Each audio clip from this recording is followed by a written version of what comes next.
mysterious death curse washes over the land, driven by a powerful artifact known as the Soulmonger. 4 would-be heroes have been sent to the jungles of Chult to destroy the cause of this terrible affliction. Vale, the half-elven paladin, who's just now learning of his divinely granted powers. Ubo, the turtle monk from a distant land, who's as quick with his wit as he is with his staff. Brilinya, Aasimar warlock, sent on this quest by her temple, discovering herself in this strange new land. And Gunslinger Cole, tiefling artificer and archaeologist who may just dig up more than she bargained for. This motley band of adventurers must work together to brave the poisonous plants, venomous monsters, thundering dinosaurs, and rotting undead of the jungle. Join the omnipotent dungeon master Jake from Mini-Terrain Domain to see if our heroes can find the Soulmonger, uncover the deeper mysteries of Chult, and free the world from the death curse. Welcome to the jungle. Welcome to Chult of Personality.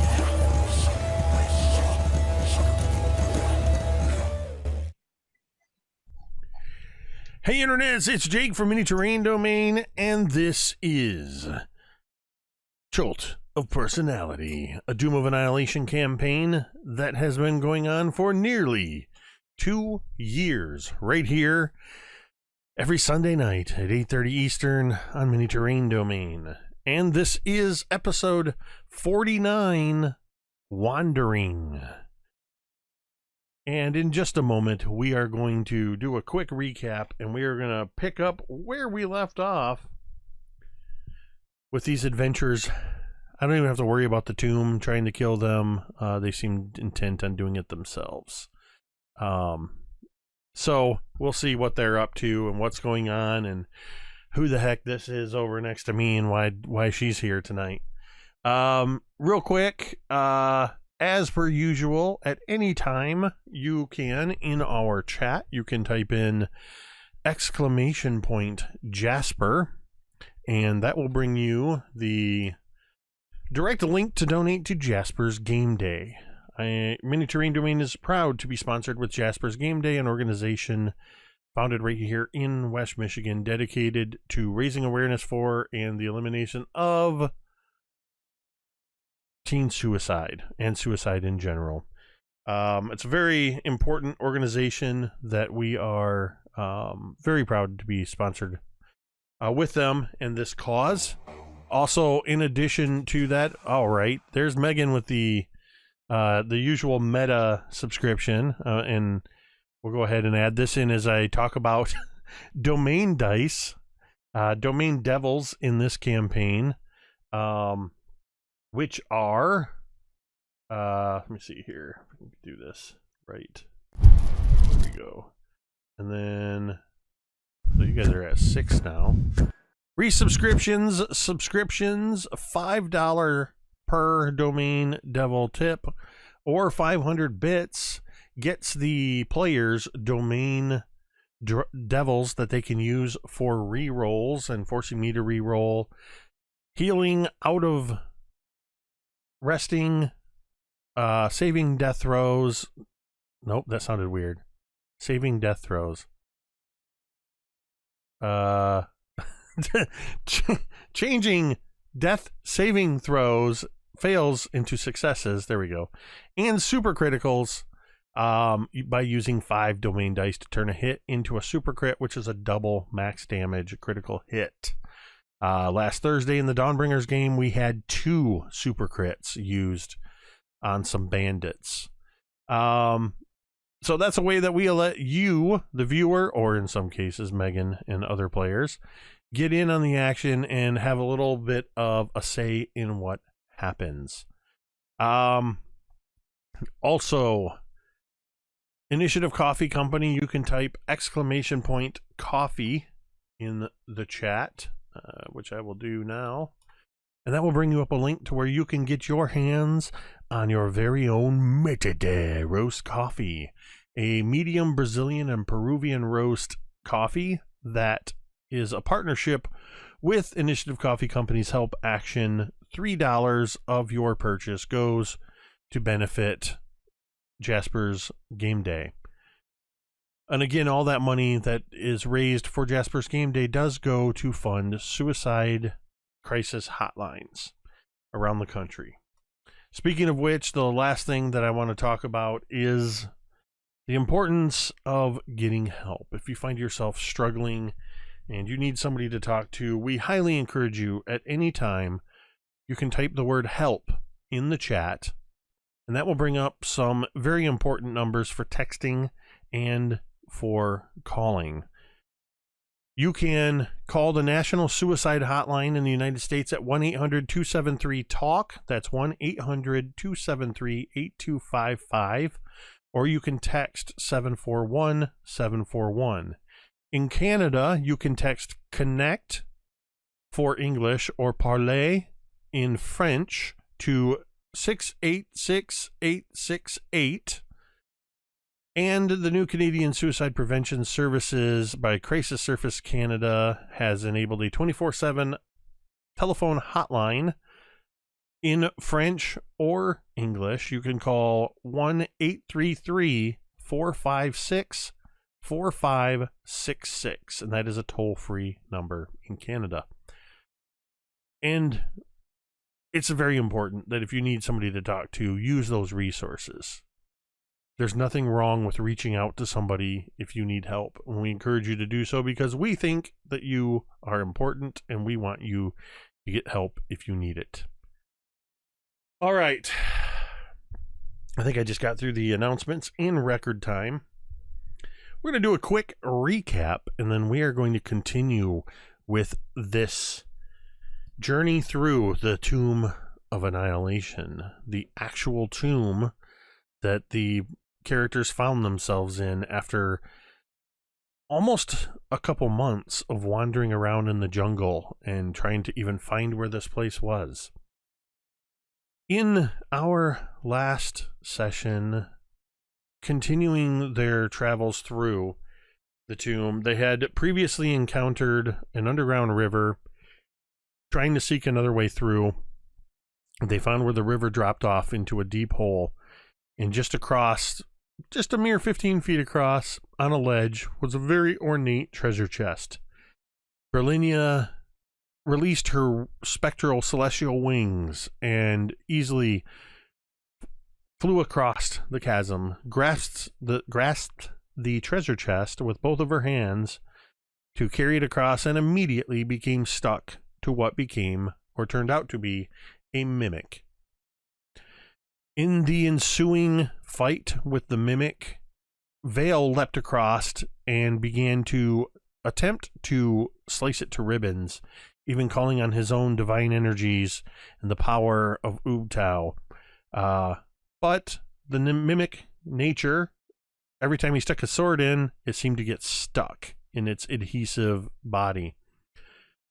Fortunately, Dunala was able to use some of his magical abilities as a sorcerer and telekinetically lift it up into the air.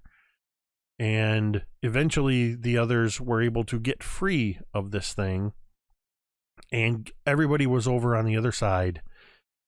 Once free, Dunala dropped the mimic down, as already this tunnel was proving to be much more deadly, as they had heard the buildup of the adamantine blades that were spinning some 60 feet below. Dunala released the mimic with the intention to shred it, but in a very Bridge of Khazad-dûm moment, as he turned to check on his companions, a pseudopod from the mimic reached up and grabbed Dunala by the back of the head and yanked him down. Qualu was the only one who saw what happened, but even he turned his face at the last second, knowing there could only be one fate for his Chultan best friend, Dunala. The party, much affected by the loss of their friend, they traveled back the length of the river, back to a previous part of the tomb that they had cleared. and they took a long rest to recover and to gather their strength to move on. They continued exploring new areas of this level of the tomb that they had not yet seen. They found themselves in one room that proved to be very attractive, in particular to the metal items that Qualu was carrying. As Qualu was dragged across the floor, finally went flying where he smashed into the shield of a statue of a knight. Instantaneously, his breastplate armor and his glorious adamantine greatsword disintegrated into shards of rust and dust. Quickly moving through the room to avoid similar fates, the others chose to go through the northward passage, where they found a fountain with 3 maidens of stone pouring water into the fountain. The water is cool and refreshing. Vale decided that he would take a drink, and he felt very refreshed and even gained a little extra healing and temporary hit points. Brilinya, seeing that everything was fine, also took a drink, and the water turned to poison, causing her to begin to practically vomit up her insides as she expelled a disgusting poisonous ichor upon the ground and was seriously wounded from this water. And this is pretty much where we find our party now, is in this room immediately after these two have taken drinks. Maybe 10 minutes has passed since Qualu lost his sword and his shield. So we are going to pick up in this room. Just as a reminder, this room, you know geographically that you are the passage you went to get to this fountain. Immediately south of the passage in this room, across the room with the magnetic statue, there was another passage that appeared to be a dead end, but you knew was directly north of the tomb in which you had rested for the night.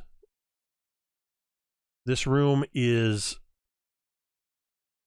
25 feet in diameter with a single 10-foot long, 5-foot wide hallway heading south back into the magnetic room. What would you like to do?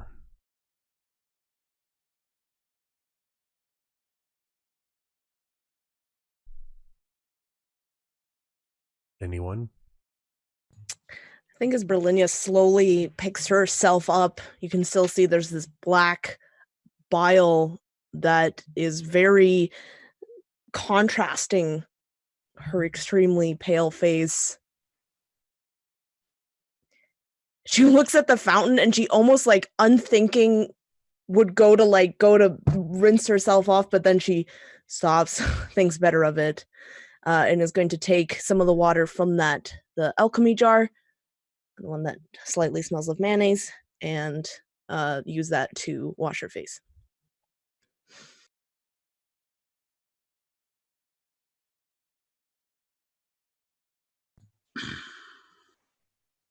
I mean, as Brilinya would be, even as she was like uncomfortably retching and generally in not a good state, I would have been trying to do something. But yeah, afterwards, probably look back at the statue. Are you going to be okay, Brill? I mean, did you think you were poisoned? I don't really understand what it was. I was fine, but I really, really don't understand this place at all. It could have been anything, but I don't want to ever touch that water again, or anything in this temple for that matter. No, that's totally understandable. Do you still feel ill? Do you still have like any lingering effects or side effects or something, anything? No. And she kind of looks down at her scars and she says, maybe it was a blessing from Milmater or Uptal that it didn't happen worse. I felt like it could have. I felt like it could have killed me, Vale. Well, we should move on. I agree. But when you're ready, there's no sense in going. If you need to have a seat, maybe Qualu, you two could sit here. I could scout ahead or something. Not a chance. We go at this together. We help each other out. I'm fine. Let's keep going. All right. You ready to go, Qualu? Oh, you still sad about not having it. Look, I'll tell you what, maybe we'll be lucky and there'll be like some very large monster's femur just kind of kicking around. You can use it as a club or something. You know. Okay. It is actually a good idea. I think so. I mean, and look at it this way. It's probably really intimidating. You know what else we could do? Maybe we could get some lashing and we can lash a rib cage to the end of it so it's all spiky and looks really dangerous and angry, just like you are right now. Will you be providing your ribs for this? Well, not mine, but there's tons of dead things around here. And they are dead. Why would he use their bones for weapons? For they are dead. Their bones serve them no good. For they are dead now. Right, but you see, it's already dead and the flesh is already desiccated away, so it would be easy for you to use the dry bones, and perhaps we could even use a knife. Why would you use the tools of the dead? They are dead. Therefore, their tools did not work. I feel like you're talking to a brick wall, Vale. Yeah, no, that's fair. No, he's talking to me. The wall is behind me. Also fair. Yeah. Okay. Nope, that's fine. You know what? Let's move on. Right? You know what? You could use your fists, and if that doesn't work, you could use the chip on your shoulder. You could probably bludgeon a whale to death with that. There is no chip on my shoulder. Where? Right. Right. Well, let's go then. Now, if memory serves me correctly, there were two ways to have gotten into this room. The way we came in, and I think there was another way behind it. Was that? No. So the room you're in is a circle with the fountain in the center of it. There's only one way in or out, which is the southern passage. Right. That room is a 15-foot wide and about a 35, 40-foot long room that has the magnetic statue in it. You have, from that room, you came from the east, where you had gone to if you remember, the really big balcony where you could see all the way down in the dungeon. Yep. And you had chosen to go up to the northern passage, and you came into here, and it sort of opened up almost like a funnel, so to speak. So looking out of this room, you're looking into that 15 by 40 foot magnetic room. And there's another 20-foot wide, or 20-foot long, 5-foot wide dead end hallway that heads south. So you can go back the way you came, or you can go down that apparent dead end hallway. I believe that Brilinya had already gone down that way and had determined that had looped back into where you had said that. Oh, were we rested? You had looked, and you knew from your previous where you had been, and from your previous invocation where you had peered through the walls, that this hallway most likely comes out behind one of the other thrones that was in the alcoves in that tomb of Obalaka.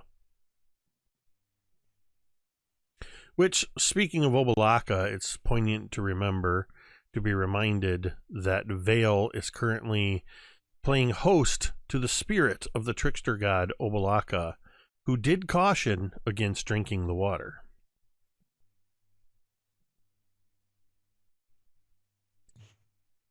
Yeah, but I was thirsty. You don't always have to listen to him.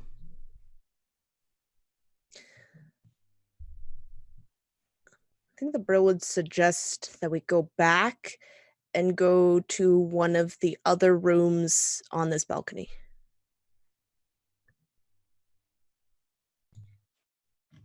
I would agree. That's a good idea.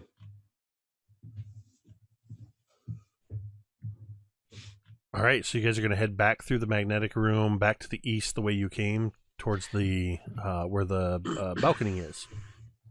Yeah, and understand that my sword is sheathed. Well, yeah, because I mean, I wouldn't have taken it out for anything. So,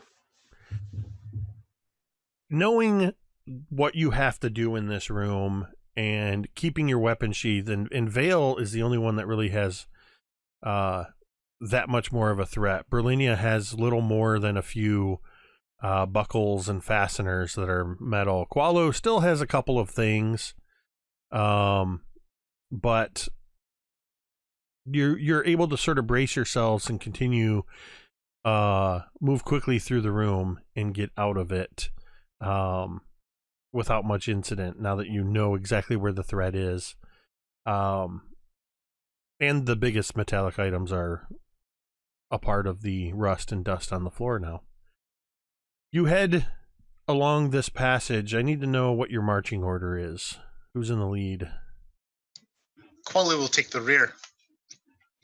yeah, I'll be in the front. All right, so it's Vale, Brilinya, Qualu. As you head down this about 50, 60 feet, and then it curves, or rather turns sharply to the south, and you see the familiar area where the balcony is. The only other two passages here were, as soon as you come out of this into the balcony area, there is a set of stairs leading downward, where previously on the level below you had seen an albino-looking dwarf with a devil face mask that had sort of turned and peered up at you and then just melted back into shadow. You currently see nothing. On this level, all the way on the opposite side of you, there is a hallway that disappears in the darkness, and there is another narrow passage that heads to the north. I would say, no, yeah, that's about all you can see is the opening of this hallway on the other side. So you basically have to circumnavigate around the bottom of this balcony area if that's where you're planning to go. I think you guys had stated, Qualu in particular, you didn't want to leave the unknown at your back. That is very correct. All right. So you begin moving around, and this whole passage is about 5 feet as you're moving along this balcony with this wooden and stone banister around the balcony. You can see down quite a ways below where you can just make out 4 statues way down below. You move around and you come up towards the other side, and the first thing that you notice, because it is in plain sight, as you come around by this darkened hallway, you see that where is it? You see a bronze plaque that is mounted on the wall. So, Vale, you would be the first one to notice this. As you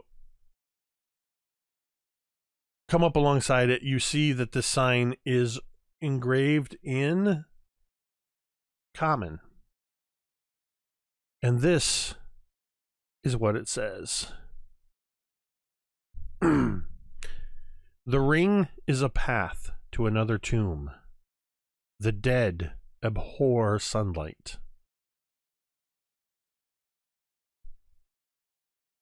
Only a jewel can tame the frog.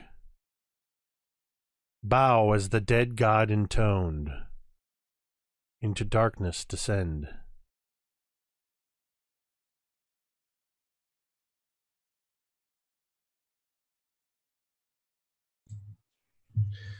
It's fine.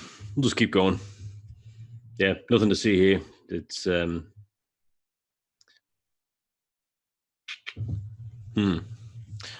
Wait, what was the first bit? First bit. The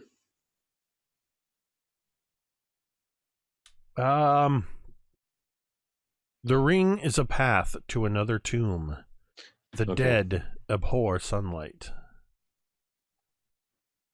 What do you suppose he means by that? The ring is a path to another tomb. Did you not discover a ring, perhaps in one of those coffins, tombs? Oh yeah. And I'll go ahead and like inspect the ring I'm wearing.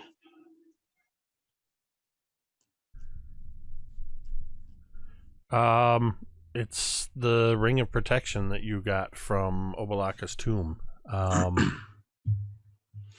You don't notice anything other than what you noticed before. That it appears to be a magical ring. You think maybe some sort of a key? Usually keys are long and have pointy bits to turn, but this is not a key. It is a ring. Right, but How it can be also a path. My feet cannot fit on this ring. I don't need really tiny feet to fit on such a ring. so Perhaps it's a ring. It's a path for ants. So Jake, remind me again. So what you're saying? Frogs. What you're saying is that what you're saying is that Qualu is pretty much unarmed and probably easy to kill, right? I mean, that's Easier. I have 116 hit points, so good luck. So I mean, but there's a chance, right? I mean, that's what we're Yeah. little PvP action. There are 5 domain dice for the super auto crit. He also That would does be it. terrible. Hi, I would like to use a max double crit on Qualu. With a third level smite spell slot, and oh, look at that! gosh. Ooh. Oh my gosh. Now you're talking the language. That's just getting the goosebumps up. Well, no, Qualu, you don't have to take things so literally. Sometimes these things are cryptic for a reason. It's all filled with, I don't know, Of course, it is allegory. cryptic. We are in a crypt. No, there are dead bodies. Yes. Okay, we're done here. What do you think, bro? Do you think that Obalaka might know? Has he been helpful at all? I mean, helpful I mean, in his own self-preservation, maybe, but that's about it. Anyway, I'm sure that this will probably be more important later. Maybe we should probably just keep going. At some point, I'm sure it'll be important. So, yeah, for right now, how about the statues that are near this plaque? Just random statues of randoms. There's no statues. Oh, The statues were down in the Right. Oh, okay. But this plaque is next to the 10-foot wide, and you can sort of see it's still a little shadowy, but this is the hall that was in darkness, the one that's goes further to the east. It was partially in darkness when you were looking at it from across the way. But you can sort of see now that This was the alcove. yes, the Yes. alcove. Okay. And Okay. you can just sort of make out that there's some moss and foliage and what kind of looks like would be well, you have dark vision, so you can see that there is a giant stone skull encrusted with moss that's jutting out of the end of the passageway. In each of its eye sockets, you can now see that there is a dull flame flickering. And that's about all that you can see of that statue. However, you can also just make out next to, almost trying to jam themselves into the corner of the alcove and not be seen, you can just make out a humanoid figure.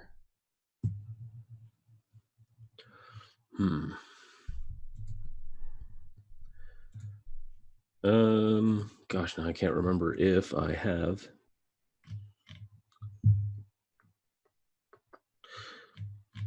Nope, of course I don't. I don't know why, but I always keep thinking, yeah, I'm just going to cast Dancing Lights, which I don't have that spell, because of course not. I think that Brilinya is the... How far does this go down? This alcove? Mm-hmm. You can see clearly that it ends in about 5, 10, 15, 20, 25 feet. Okay. She's going to start down towards the skull to get a closer look at it. And you also can see that there is, right next to the skull, kind of almost like they were trying to hide in this. So picture this, you have this end of the wall, and this skull comes, like, juts out. So it curves out away from the wall, and there's a little bit of space on either side of it. And this humanoid figure seems to have sort of pressed themselves in, as if they were trying not to be seen. Just to be on the safe side, we should just bathe the entire thing in fire, just to be sure, just in case. We have no more fireballs. Oh yeah, that's right. Okay, yeah, no, that's fine. Maybe we could just go talk to it or something. Talk. At this point, we're going to shift focus just slightly, as Taliel, you've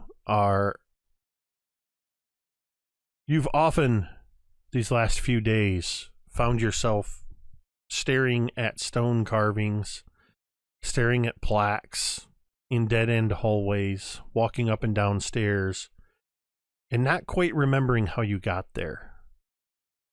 You know why you're here, and you know you've been here for a little bit, but you keep forgetting where you were, and you keep forgetting what you were doing in that moment. That happened again.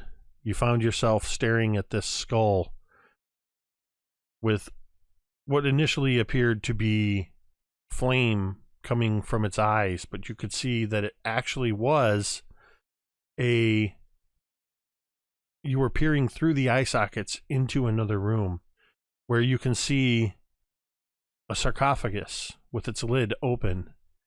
You can see what looked like it was probably some sort of glass case on a plinth, but it's since been shattered. And you can even see that there is a bit of what looks almost like a hole in the wall to the north in this room that looks like something burst through into the room at one point. And suddenly you hear, coming from the area of the balcony, once again you hear footsteps. You hear footsteps all the time in this place. And often you find yourself hiding, dodging undead. Could even be that albino dwarf with the devil mask that you've seen occasionally, always just in the distance and always disappearing into the shadow. But this time the voices stop at the end of the hallway, and they read a plaque whose words sound vaguely familiar to you. They begin to talk of investigation. There's an almost joke about sending fire down this hall, as you hear two male voices and a female voice, and then you hear footsteps coming towards you. What would you do?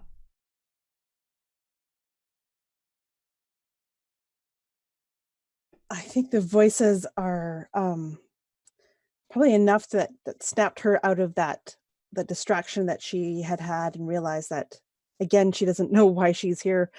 And almost in panic, hearing the voices and thinking that maybe it's that albino dwarf again, she would have grabbed her longbow and put her back up against like the wall, so she has got direct line of sight down the passageway and trying her very darndest in this dead end hallway with nothing else here, trying to disappear into the walls and not be seen.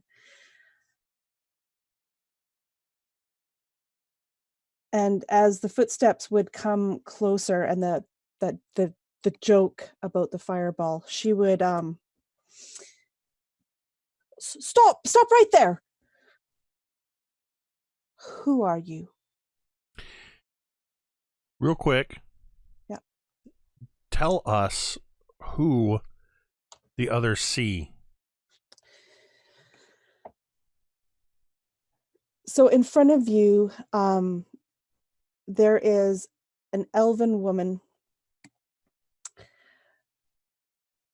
Indeterminate age. It's hard to tell.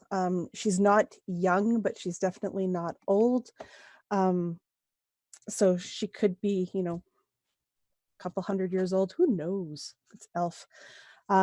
She's got long, dark brown hair. She's kind of pale skin, but it's kind of got a tinge of almost green lightly in it. She is in leather armor, very lithe, and currently is holding a long bow with an arrow notched in it.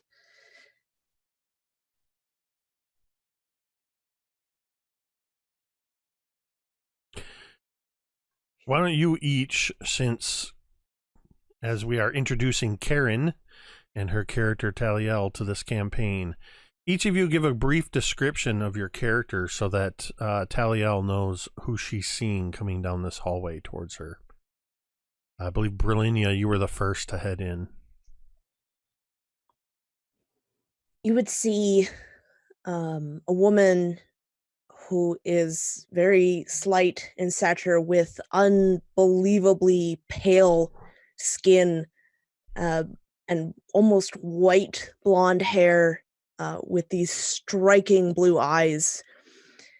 Her clothes are tattered and worn with blood stains and bile stains now on them, but she wears them with this sense of radiance and of almost gracefulness.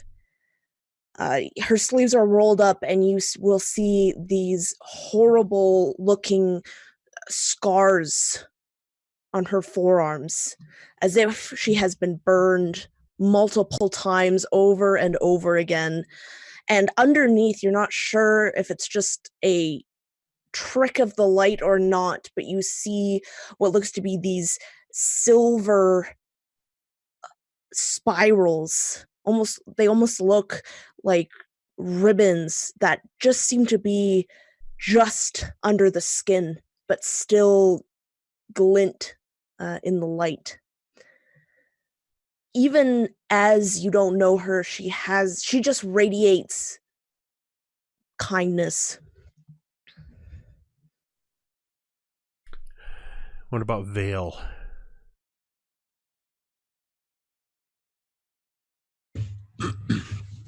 Kind of poking his head out, you see looks to be it looks like an elf, but not quite an elf.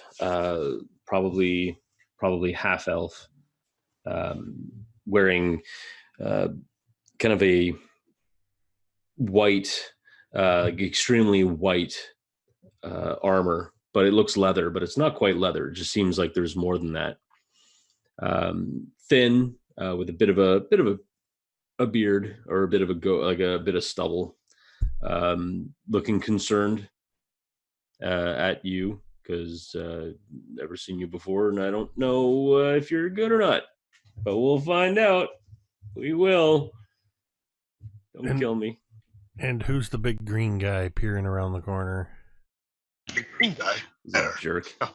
Qualu is a tall, muscular half-orc who unfortunately is not wearing any armor, who has just a long bow on his back, 2 hand axes, one made of like, I don't know, the jawbone of a dinosaur, the other one like probably, sharpened steel attached to some kind of cool wooden haft or whatever.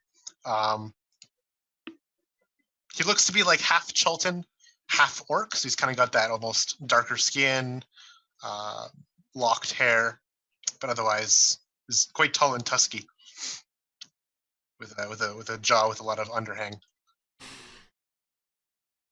All right. And who is in the lead coming down the passageway? Brilinya was the first one Brilinya? coming down. I think as soon as she sees you and the radiating of the kindness, as you said, she wouldn't put away the longbow, but it would maybe drop towards the floor a little bit, so it's not like aimed directly at you anymore. And she's like, "Don't come any closer. Who are you?" Brilinya immediately stops. No, we won't. We won't come any closer. And she would, how light is it? How bright is it in this area? I know there's the skull, but does that produce a lot of light or not really? No, you guys have pretty much been relying on dark vision. And for those who can't see in dark vision, which is nobody, I always forget if half orcs have dark vision. We do. So yeah, with unfortunately with Dunalagon, there hasn't been a need for artificial light as much. So yeah, you've been relying heavily on your dark vision. But I think still with dark vision, like it doesn't add color. You only see things in black like and white. this. So I think that Brilinya would take out Cole's journal and tap the cover of it, and immediately the whole cavern would come up with this burst of light. There, now everyone can see everyone. Who are you? What is your name? I asked first. Right, of course. I'm Brilinya. Taliel here. And I think at this point she would kind of try to like peek around and see the other 2 that are behind you. And they are? She would look back at them because she doesn't know if they want to say their names, if this is some sort of trap. I'm Vale. Were you stuck in here?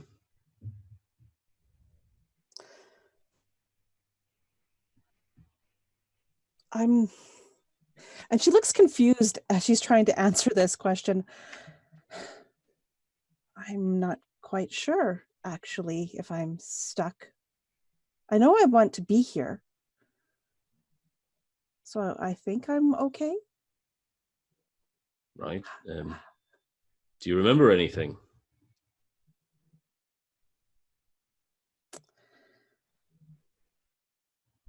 Bits and pieces. Oh. But why is that important? Did you come down here alone? I'm sorry for all the questions. We are a bit on edge. I mean, you're down here. You know what this is like. I can well imagine we're at a stage that you think we're some sort of a trap, or 3 individuals who are likely to harm you in some way. And us 3 here are standing here looking at you, thinking that you're out here to harm us, or you're part of some great big trap or something too. So it looks like we are both in some sort of a stalemate. I can say for certainty that I don't wish anyone ill will. I'm not going to attack you. There's no point to it. I mean, I think we all need all the strength that we can get, and it'll be okay. That sounded really weak, didn't it? Weak things for weak men. Yeah, well, Hey, all those with a sword, raise your hand. Oh, not you. You bastard. Yeah, good. If you close left eye, then close right eye. This is sword, huh? I'm struggling, okay. I know. Taliel, give me a insight check. I have 4. All right. Well, what you see is what you get. They seem to have a bit of a camaraderie and a rapport with one another. That was very diplomatic of you. Camaraderie, rapport. No, more like rivalry and resentment. Hey, you could have sheathed your sword. I'm just saying. I think when Well, I think it's a euphemism. when Vale started talking, saying, you know, we could be 3 people of a trap, whatever, the bow would have raised and would have pointed directly at you at that point. And then as you continued talking, again, the bow has lowered and it's pointing towards the floor. And she's looking at you. What brings you guys down here? We're trying to find something. Well, we're trying to get rid of the death curse. I'm sure you've heard of it. Jake, does that ring a bell to my character? Taliel, you have never heard of the death curse. Death curse? What are you talking about? And I think for a moment, like, Brilinya's taken aback and kind of speechless. It's everywhere. And Chult, people are dying and the dead are being raised back to life, and people who were once raised to dead are wasting away. We're here to stop that. And Taliel is looking at you extremely concerned and confused. How long has this been going on? You said it's everywhere? At this point, Brilinya, the death curse, when you were hired to begin your investigation, it had already been known about for about 3 months. So it's been close to 5 months that the death curse has been a problem. For a while, less than a year, about half a year. And Taliel would, you could see her nodding, kind of doing calculations in her head. How long have you been down here? How long does it feel like for me at this point? Sent you a message. Okay. She's doing these calculations in her head and she's like, I've only been here like days. Not even a week, I would say. I couldn't have been gone. How long did you say? About half a year now.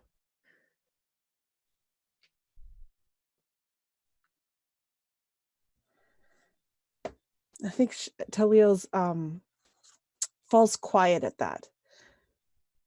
Half a year.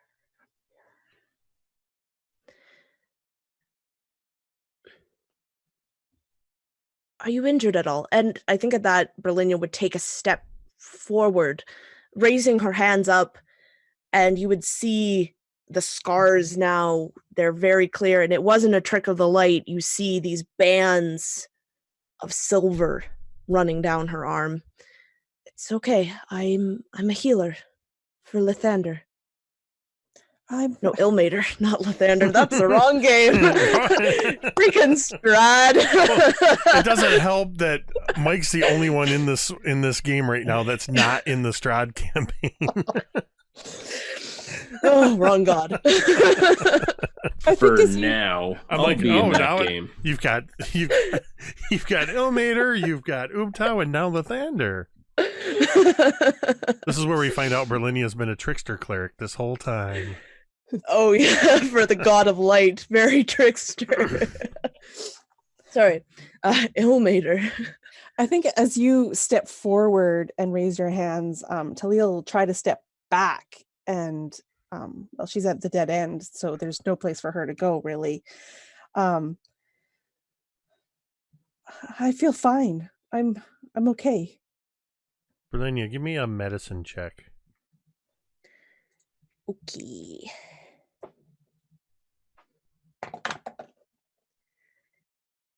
That is a 10. Okay. Taliel looks dirty. Like, not unlike you guys. Somebody who's been traipsing through the jungles, and it doesn't even take that long of being in this tomb to get filthy. You can just make out on her arms and maybe like on her face or neck, exposed areas that you see some telltale signs of injuries that have been healed at different times, but you have no idea, how long or how old those wounds are. They're not scars per se. It's almost like you see the faint. As a healer, you just recognize the signs. They don't present normally as like the scars on your arms, but you can tell when somebody's been magically healed. And she looks like she's been magically healed a few times, but you can't tell how recently or in what capacity. And I think also upon seeing Taliel go back, and the fact that there is no more room, kind of like a caged animal, she would turn to the others and maybe we should go back a little bit, give her some room. We should all go out and talk about this instead of in this. And I'll say too, just for the sake of giving you full understanding, if you don't have it already, of where you are, with the light spell that you cast on the book, you can see that this skull, you can now see that it has an open mouth that actually looks like you could crawl through into the room. But the light passes through into the room enough for you to see that is Moa's tomb. That is the tomb that you entered from the underground river. And you're on the other side. If you remember, on the west wall of that room, the wall was sort of curved, but smooth. On this side, it appears to be an entrance into that room through the skull. But it is a room you've already been to. Actually, so then I think that Brilinya would suggest we go into that room because we know we've cleared it. Maybe we should go there. And she would tell the others that this is Moa's if they haven't. Also, as a reminder, that was the room that was full of undead mummy spiders. I just want to make sure you have all the information. Megan probably wouldn't go back in that room, but Brilinya might. I think you killed all of them anyway, so. Oh, did you? Pretty sure. Yeah, okay. No, I mean, you know that you've cleared this room.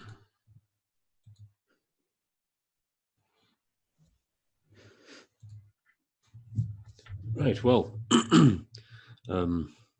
Taliel, if you've nothing else to do, unless you want to, continue walking around, want to come help save the world with us? There's like treasure and stuff too. If you like money or gems or artifacts, we'll give you Qualu. You can have them. That is not necessary. Oh, good news, Qualu. I'm not giving you away yet. Why don't we go into the other room and just talk, put each other at ease if they know a little bit, if we all know a little bit more about each other. You're just gonna go in there? Like, it's a strange room. We've already been in that It's room. fine. Yeah, it's fine. It's fine. Trust me, you don't want to go in the room with the really objectifying looking fountain. Let me tell you, it's not pleasant. I'm not even going to comment. You should. It is totally objectifying. It was not. It was the most innocent, and you took it. It was like a photograph from a terrible beer commercial in the 80s. It's like that's the modern image you projected on my innocent description of 3 young women pouring water over each other. You never said fully clothed. You actually I never did said fully actually clothed. when you started going down that route. I mean, come on. Well, like pouring amphors of water over each other in this kind of giggling. I will take responsibility for projecting that image. No, Wizards of the Coast should. No, because I embellished the description. Oh, well then yes, you should then. Here's shame on you. This is the 3 marble maidens stand in the fountain holding pitchers of water, out of which water flows. I described it in my mind innocently as 3 maidens, like in the fountain, kind of pouring water and having fun, and you turned it into a beer commercial. But I presented that image, and I apologize. I mean. Anyway, the fountain is much further behind you. Right now, Brilinya is proposing that you crawl through the open mouth of the skull on the wall to go into the room you cleared. And wait, it's not a devil face with a completely black mouth, because I'm not falling for that one. No, it's not again. A devil face. Oh, okay, well, that's good. It is not a devil face.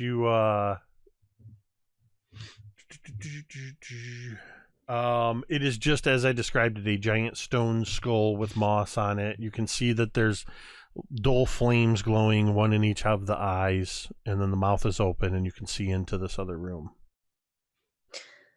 Well, that seems fine. I mean, that doesn't seem ominous in any way, shape, or form. I think we should go in. I think also as like a show of good faith, Brilinya would hug the opposite wall of Taliel, still with her hands up. I'll go through first. No, you won't. I'll go through first. You didn't just end up retching all your insides onto your outsides for nothing. And besides, I feel good. I feel healthy. Regardless of how my head is telling me not to do this, I'm going to do it anyway. So shut up. All right, let's go. So Vale's crawling through. I'm crawling through. All right. And you start rolling that damage dice. You crawl through the mouth of the skull, and you emerge into the room. As soon as you get into the room, you recognize it. It's where you broke in. You fought there was the weird demon girl's voice from the skull that was floating in there. All that good stuff. But you do notice that as soon as you pass through Vale, all you see behind you is smooth stone wall, just like before. Qualu, Taliel, and Brilinya, make me a perception check.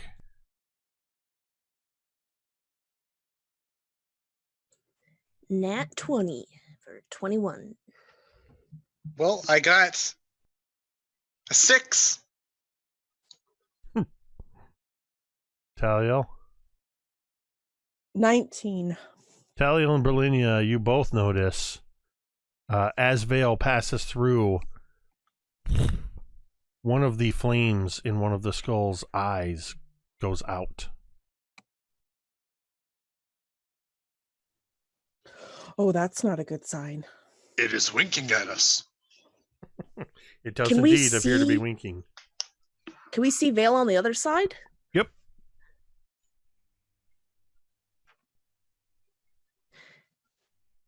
maybe this wasn't such a good idea. Maybe we should call him back? First you make him go into the hole, and now you make him come back. Well, usually when flames go on and off, or if anything happens, if there's even a puff of air in this place, something bad could happen. But staying still could be the thing that causes bad things to happen. Remember the lever?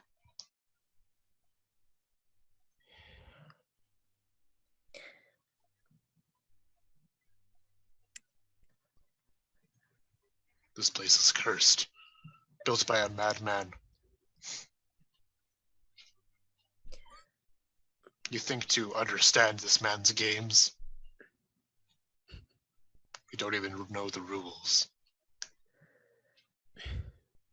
No, I know, and that's why we're being hyper-vigilant. Let's, I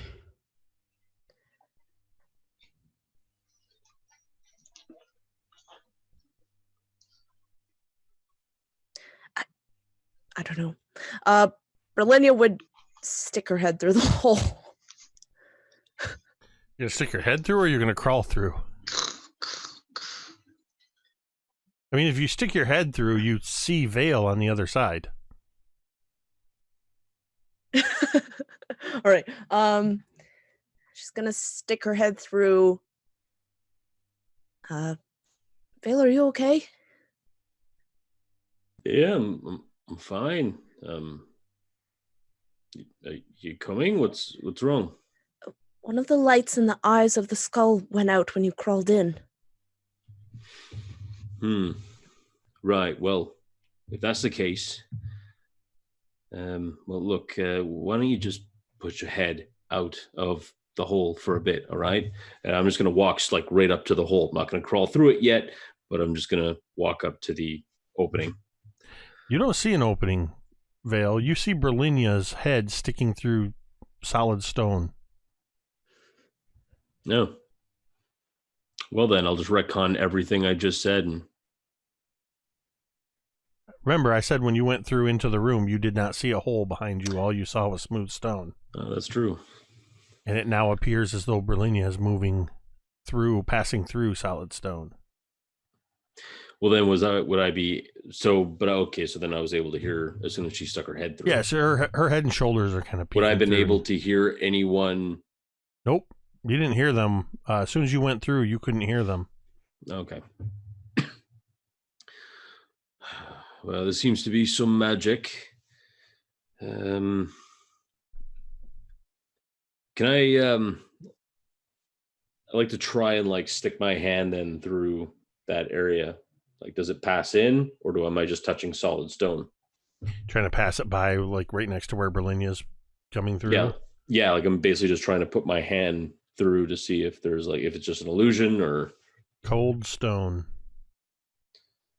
All right. Brilinya, if you try to even move, you notice that as you're in here, you cannot move backwards at all.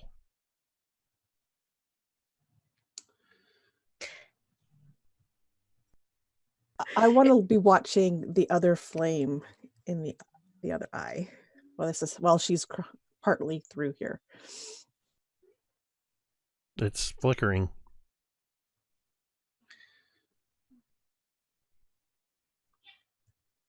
Yeah, Berlin is as soon as she feels that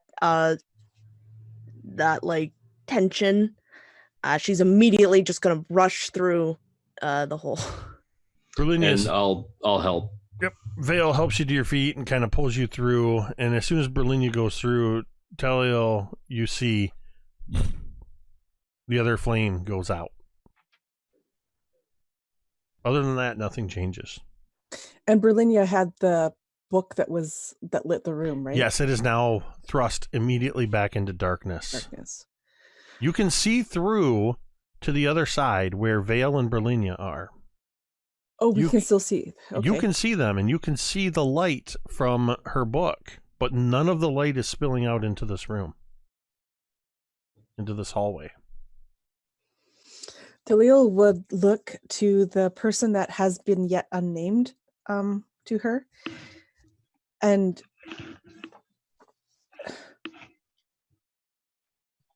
she would shrug and follow. She's going to try to go through. Okay. You get down on your hands and knees and you crawl through. What's your armor class? Oh dear. My armor class is 16. That is exactly what I rolled as a 16. As the jaw of the skull suddenly slams down, you feel these stone teeth press into your gut and into your back, and you are going to take 16, 26, 29 points of bludgeoning damage. As suddenly, Qualu, you see this jaw clamp shut. Vale and Brilinya, you see Taliel starting to come through, and suddenly you see immense pain, and if she screams or cries out, you hear that. As suddenly, you don't see it, but on the other side, the jaws just... and you feel them pressing on you. They're not releasing their grip on you, Taliel. They're grinding. You feel bones beginning to... I have a quick question. I have the feat Dungeon Delver that says I have resistance to damage dealt by traps. That count here? Interesting.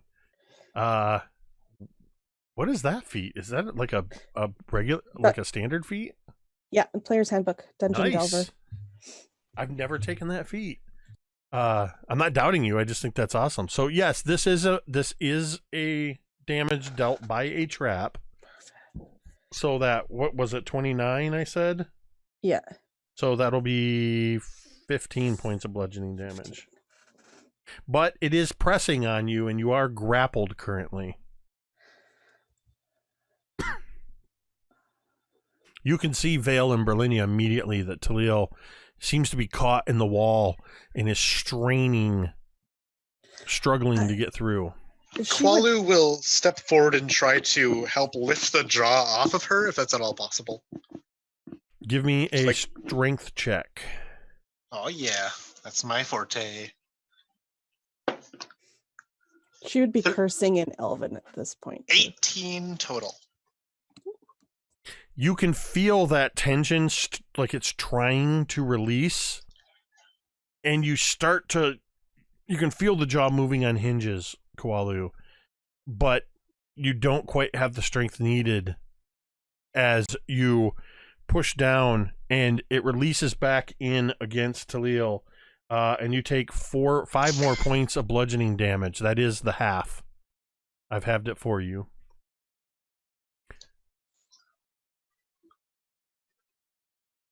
Damn thing won't open her!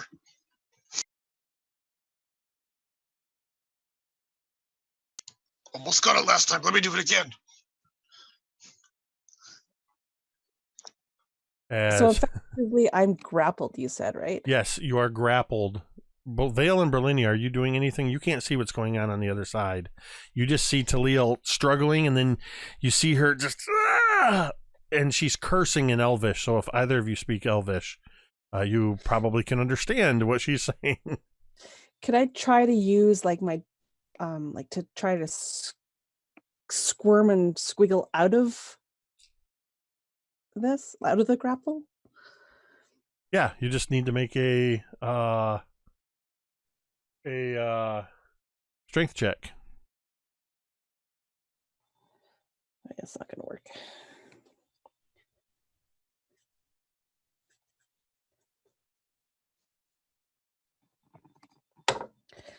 I got a 16 on the die, so straight strength, that'll be 17.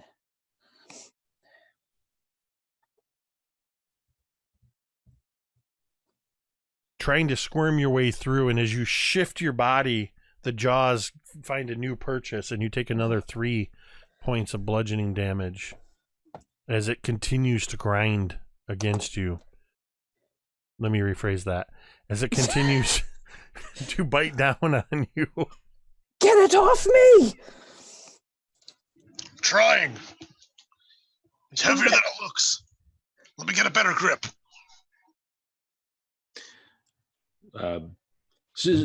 Just put your hands through. Brill, let's give her a hand in. And I'll put out my hand to grab yours and pull you in. Qualu, roll with advantage as the others are trying to pull her as you release tension. All right, I got a good grip. 1, 2, 3. I got a 17 plus 5, 22. This time, as you I didn't know we could count that high. Connor can. Paul's like, numbers. This time you press down, you push all your muscle into it, and the jaw releases. As the tension is released, Vale and Brilinya pull Taliel through the wall. Qualu, you feel the jaw lock into place, and you see just a little bit of illumination in this hallway, just a subtle bit, as both flames reappear in the eye sockets. I don't want to go through this thing. It's not the first time I've been eaten by something. Nobody can hear you. You're alone in Hello? the hallway. Hello? Can you hear me through this thing? Hello? Immediately, Bird brain. Brill Hello? goes to the side of Taliel and puts her hand on where these wounds are. And she is going to cast Cure Wounds. I think Taliel, as you reach out, will actually recoil a bit from your touch. Did you guys plan that? No, we swear we didn't. We had no idea what was going on. What are you doing? You're hurt. I'm going to heal you. Taliel is not going to stop you, but you notice that she has her hand on some, you can't quite see what it is, but it's like down by her, by her leg. She's got her hand around something. And she is just watching you. Brilinya sets to work. She doesn't even seem, either she doesn't notice that you have your hand on something, or she doesn't care. Her you can see that she just becomes hyper focused on your wounds, and she begins to place her hands on them, and you can see this glowing ethereal light that begins from her forearm and down her arm to her hands, and you can almost swear that you can see these silver bands moving around and almost flowing in patterns around these scars. And I'm gonna heal you.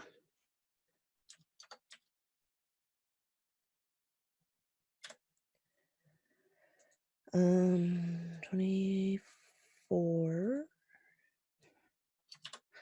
29 points. Sweet. I think with that, you'd always see that besides the blood that's left on her, her clothing, everything stitches closed. And she kind of sits back a little bit more so that she's not as like close in your personal business. She sits back a little bit. Are you okay? Is there anywhere else that hurts? I can hear more. And Taliel's hand would relax on what you could now see would be a dagger in a sheath. And she looks at you and she's like, thank you. No, I feel fine. Thank you. You had not planned that? No, we swear. I swear on Ilmater. Your friend is still back there. I fear there's no way he's going to get through now. Hello? It closed on me. Qualu, make me an insight check, Qualu. Oh yeah, that's a 10 on the die for probably a total of 10. Yep, total of 10. Okay. Yeah, you can see them. You see Brilinya bend down and heal Taliel. You see them talking, but you can't hear a word they're saying. I will pick up a small stone off the ground if there is any, or something else, of that nature, and try and throw it through the hole to hit one of them to get their attention. Because they're not responding at all to my my shouts down this little hole. Make an attack roll, a ranged attack roll. That'll be an 18. Brilinya, something hits your side, not hard.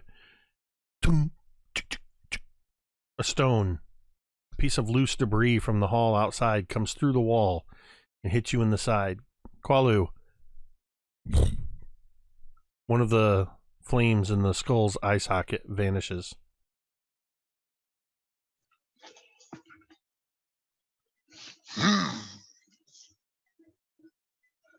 There's a pattern.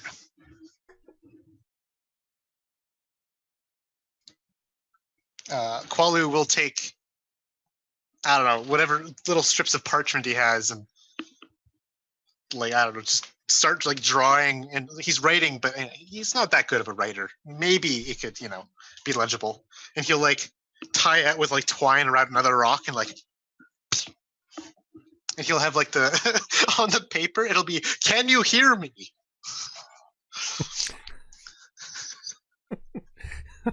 It uses way too many letters, and for some reason there's a picture that has nothing to do with the drawing. It's a question mark and a huh? And a bird or something there, yeah. It's here is spelled Here. Yeah. But it comes through. Qualu, you notice the other flame goes out in the eye. But you, Brilinya, Vale, and Taliel see this scrawled parchment come through from the other side. I think that Brilinya would look to Vale.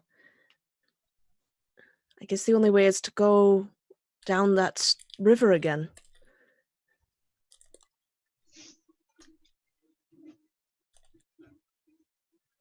I guess either that or we go down those stairs where the weird dwarf was. I try and climb down there. I mean, I have some rope. To get back to Kawalu. Oh, I don't know. We just leave him there. I mean, honestly, do we really need him? I'm kidding. Yes, of course. He was Dunala's friend. He was. She says as if that's the only reason he's still here. Oh, I feel bad for Connor. I really do. I think these two are talking about whether they're going to leave Koala behind or not. Taliel has actually stood up from where she came through, and she is feeling the wall, because this is interesting, because this is where we came through. Yep. And she'd be knocking and pressing and just studying the wall. Smooth, cold stone. She'd probably make faces, do weird things as she's looking. So that's what you'll see, Koala. Yeah, it's kind of like being on the other side of one of those two-way mirrors. It looks like she's being a mime. She's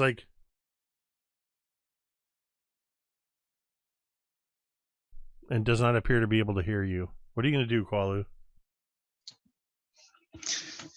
I give up and go through the hole. No, I'm kidding. I know. Qualu sees they pay no attention to his Qualu scroll. Do it. Go through the hole. Do it. Qualu, give me one more insight check. Sure. That is a 9 for a total of 9. Okay. You're on your own, buddy. Yep. Qualu will turn his back to this hole, knowing full well that it chomps down on people who it seems to eat. He'll kind of head back out towards the balcony area, kind of just look around. He'll kind of just like wait there until the party shows up.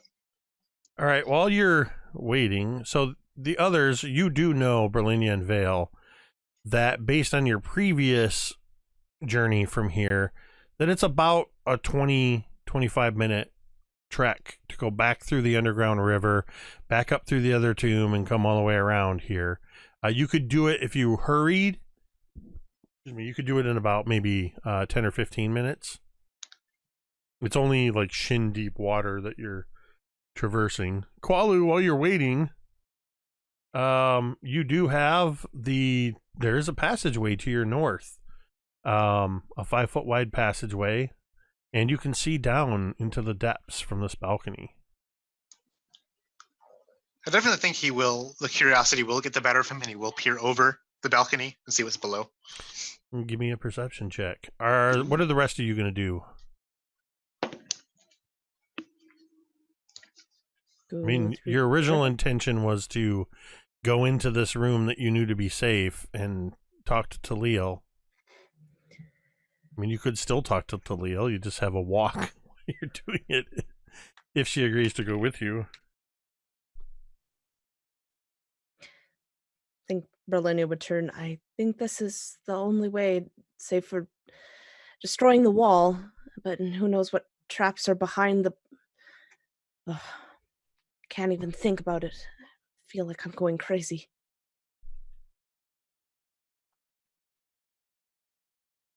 It must have sealed shut behind me once the jaws clamped down. Otherwise, I can't imagine that he would have... Well, I don't know him very well, but I would have assumed he would have followed you guys. Well, I mean, if the jaw was shut, then he couldn't have thrown anything through. And I assume that he's the one that threw something at you through the hole. So the jaw must have opened back up again, right? So then why isn't he coming through? Because he's thicker than a dragon's horde. That's what it is. And I mean, he's endearing in his own way. But I guess he's just not getting it. I think it's best that we hurry back and before he does anything stupid.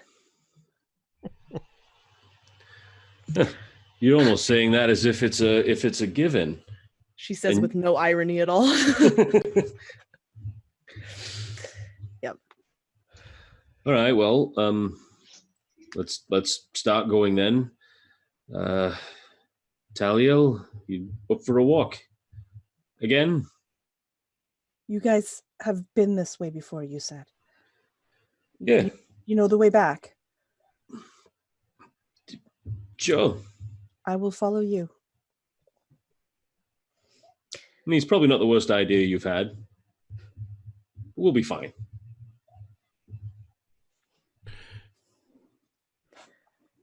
Brill, you know where you're going, right? Mm-hmm. Oh, thank God. You guys have been through this passage. This will be your third time down this river passage. You're pretty confident. Yeah. So, if Taliel has no objections, you can begin your trek. Are you going to move quickly or at a normal pace? Quickly? I mean, yeah. All right. Yeah, we probably would want to hurry. Probably wanted to go kind of at a brisk pace, but not too brisk. Qualu, over the next 10 to 15 minutes, as you're just waiting, you're watching over the edge of this balcony, and you can hear the occasional sound of something shuffling far down below. You hear the rattle of chains. You hear a grinding sound of stone on stone. You hear as something heavy seems to fall and echo through. 2 levels below you, you hear, along the edge of the balcony, you hear the sound of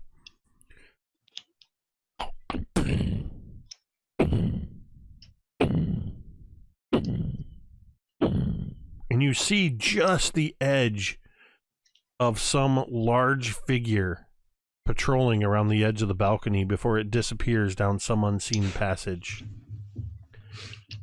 4 levels down, you see a figure emerge along the balcony, seem to bump into the balcony, and then turn and begin walking another direction. It's a skeleton with a fused shape on its metal head, similar to the one you had previously encountered, one of these skeleton keys. And it too disappears. You occasionally will hear this sound of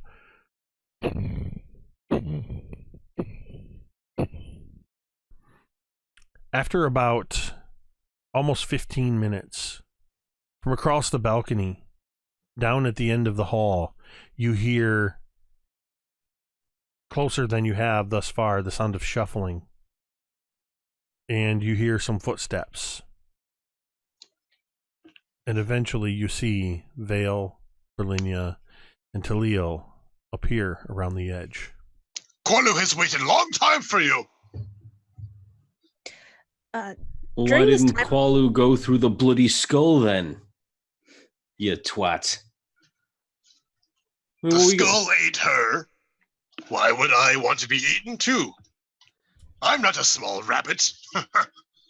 That makes almost a very small kind of sense, but you see, Taliel is here with us, and she's fine, and I'm fine, and Brill is fine. Everyone's fine. So why didn't you come through? That would have been a grand. You know what? It's fine. Was It's it fine. not her that got the chomp by the stone mouth? Yep, she's fine. We're all fine here. How are you? It must be a baby's mouth then if it has no teeth. I saw teeth though. I pulled it up for her. Anyway, so we're all here now, and we're all together. And You're across the way. and I am here. We are shouting across the balcony to each other. Would you have continued to close the distance back to Qualu? Yeah, obviously. All right, so at Matter of this fact, probably point, as we're talking. the 4 of you are joined back up. You have the stairs descending down, and you do have this one remaining narrow hallway that heads to the north. We will find out which way you choose to go in 10 minutes when we return from a 10-minute break, because I really have to pee. Oh, I thought it was going to be a 10-minute story time from Qualu. Yeah, we're You want gonna. to know what I did while you guys were walking While we around take a here? break, Connor, you stay here and you tell us in real time Qualu's goodness. 10 minutes of waiting. It seems like something that would happen like at the end credits of a show. We just see Qualu sitting there with his feet dangling over the balcony, muttering to himself. All right. We're going to take a quick 10-minute break, and we will be back to see what the rest of this new party chooses to do. Please stick around, and we'll see you in 10 minutes. And we are back. As That is what I did for the last 10 minutes. Oh, you guys took so long. Qualu has no idea what dream he just had. There was a bearded man in a castle.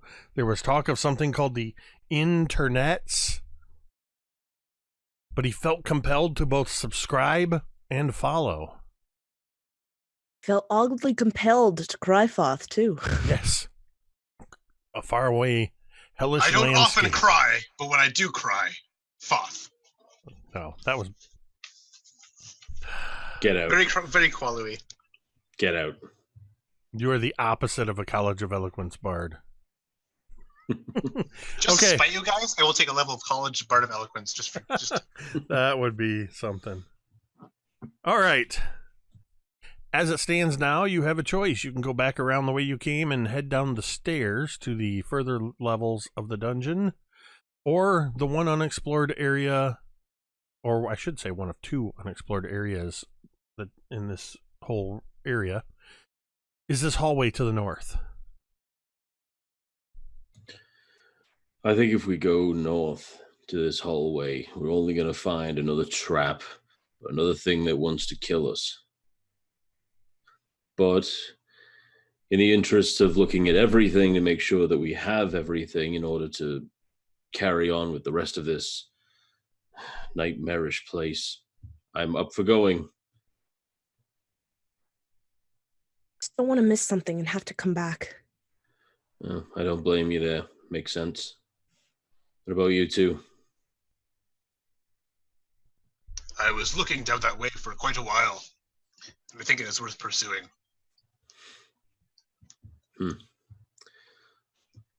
Taliel?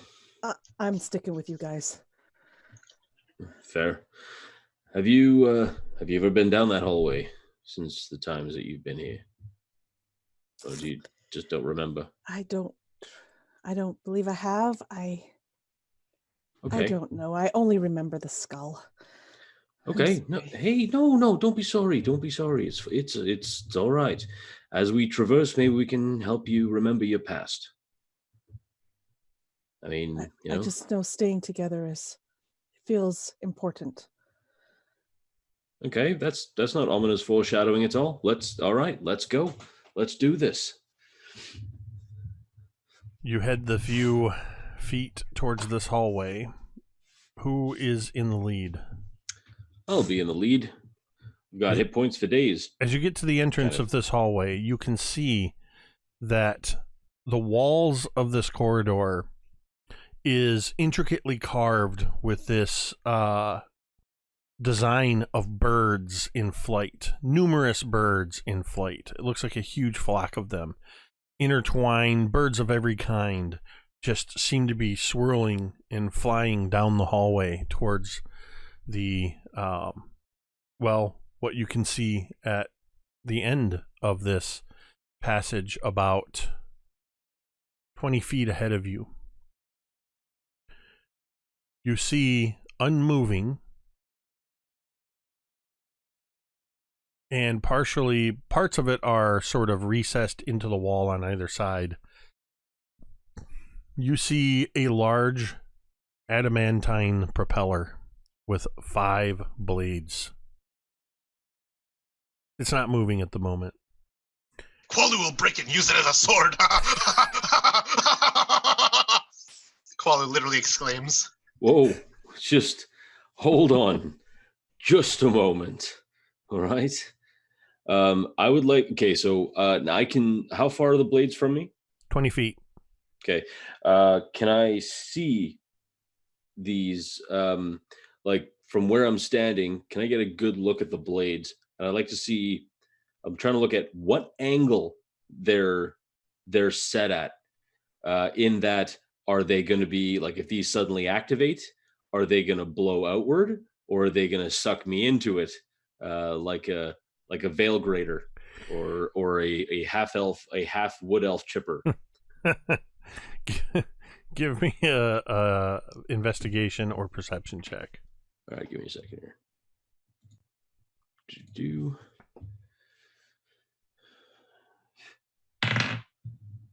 Oh, very nice. That is a 16 on the die, so there's a 19 perception. As you're looking down this hallway, you notice that the ceiling and the floor are also engraved with birds in flight. You're peering very closely at this fan blade, and you notice that the way that the angle of the blades is such that, well, like any fan blade, it's not the angle of the blades themselves that will determine which way the air flows. It's the direction that the fan turns. Because if it turns one direction, then it'll be a blower. If it turns the other way, it'll be suction. But the blade's not moving at all, so you're not able to tell that. However, what you are able to tell with that check is that the entire length of floor appears to be one big pressure plate. You can see on the other side of this fan blade, the hallway does continue, and you can just see into about 10 feet past the blades, you can see into a much larger room. and you can just make out that there are 3 chests sitting on pedestals, one of onyx, one of rusty iron, and one of silver.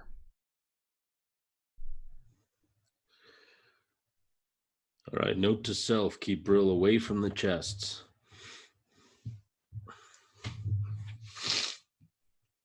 And I'll relay this information back to everyone else. So perhaps we maybe even have already started the trap. Hang on a second, actually, but think about this. If the birds are in flight, are the heads of the birds pointed towards the blades or towards the fan, or are they pointed away from the fan? It looks like all of the birds of flight are flying towards you, away from the fan. Okay. I have a feeling that when this trap activates, then it's going to blow the air towards us, and it's going to push us out of this hallway. If I look at the ground, does the ground look unusually clean for a dungeon floor? I'd say with that investigation check that, yeah, there's no buildup of dust. There's not even any of the foliage that was in the previous. There was like moss and bits of debris and stuff. None of that is here. All right, well, at least on a plus note, I guess the fans would be blowing towards us and not sucking us in, turning us into, some sort of a pudding or something. So, I don't know. We could advance carefully. Or I could try and get past those blades while you lot stay here. But would risk dying. I could maybe shoot past the blades, kind of magic myself over there. There's a room of chests, 3 chests on the other side of these. So, I don't know, what do y'all think? Do we remember reading anything about chests? Any sort of clues or riddles?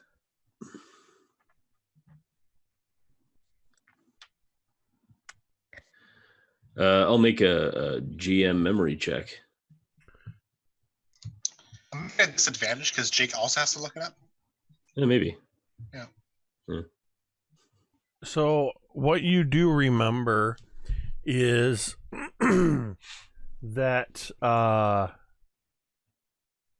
there it is.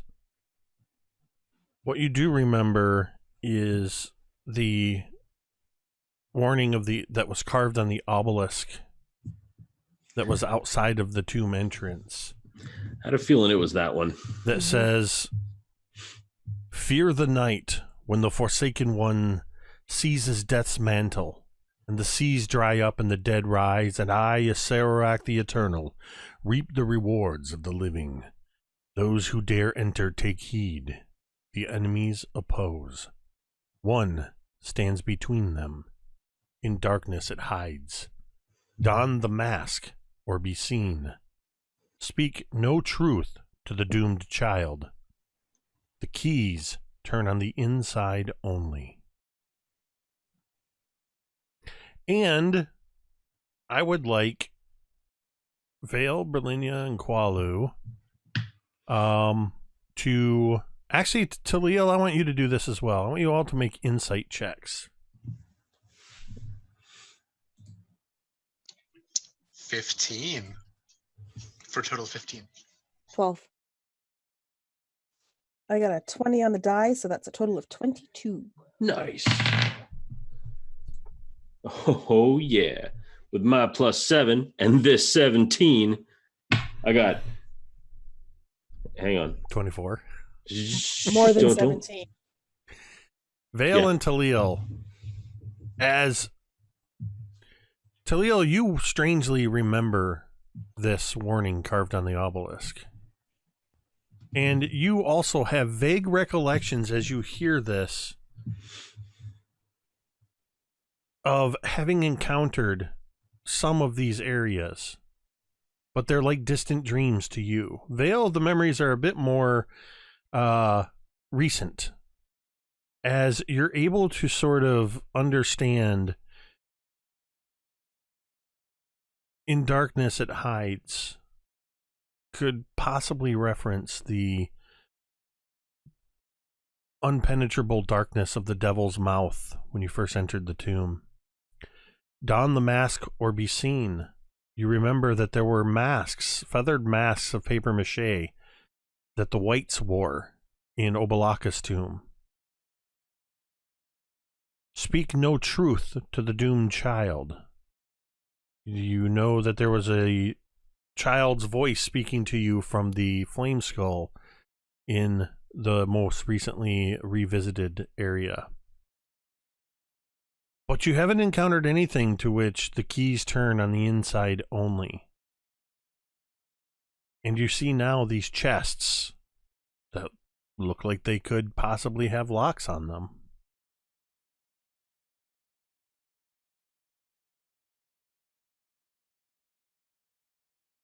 Didn't we find a key? You found a large key that when you defeated the skeleton key in the river, his bones fell apart and you kept his head with a massive, it's this very large skull on it. I don't remember which one. The key looks... Didn't Dunala have it? Wah, wah, wah. Did Dunala have it? Yep. Yeah, I guess you guys don't have that key anymore. Oh, yeah. It got turned into Dunala Chowder. Well, it's possible that it's on the other side of wherever that big fan blade and pit was. So actually, that's a good point. Let's go down there and find out. You do not have the skull key that you found, which was triangular in shape. All right.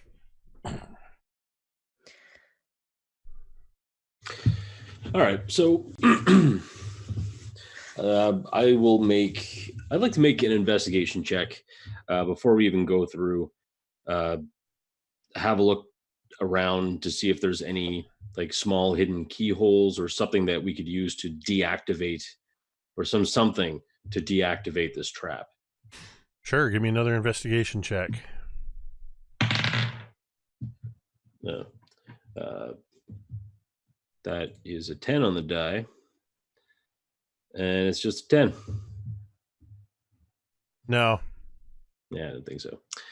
Okay. Then, well, I mean, we don't have any way of getting at those chests. There's really no point, is there? I mean, unless one of you knows how to break open a chest, I don't see there's any reason to go in there. They might not be locked. Well, that's true. Just Well, an idea. you know that the skull probably key would have been way too big for any of those anyway. That it was a full size skull. Oh, okay. Right. So, what am I doing? Do you want me to hop inside, or? If you can do it safely, it's worth a check. Sure. And I'm going to cast Misty Step, and I'm going to teleport through the blades, because they're 20 feet away. So I guess I'll teleport through the blades and then like go past it by 10 feet, the maximum. Okay. You Vale's there 1 minute, Taliel, and the next minute there's just this sort of misty shape of him there, and then he appears on the other side of the blades. I need you to make a dexterity check. Not a saving throw, just a quick check. Sure. Whoops. The heck is Ooh, that's not so great.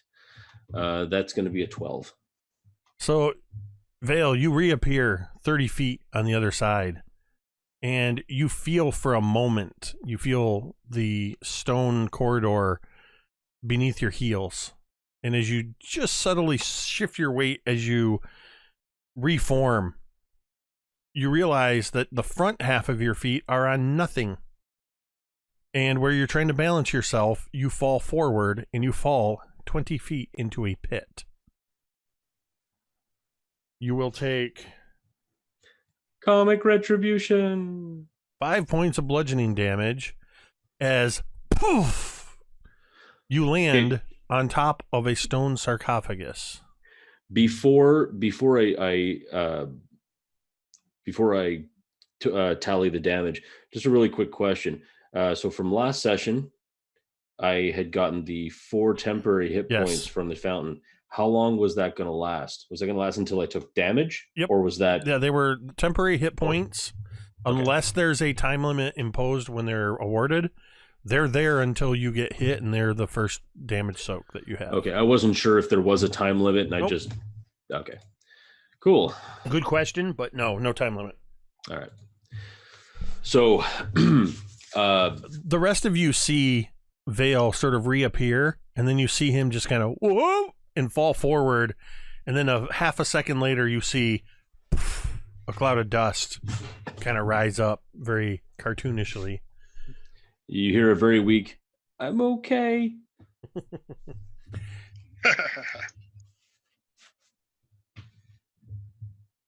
You actually find yourself, Vale, staring into the face of a snarling monkey carved into a rather monkey-like creature carved into the sarcophagus lid. I'm immediately going to think of Obalaka, or at least try and summon Obalaka. Hey, isn't this a friend of yours?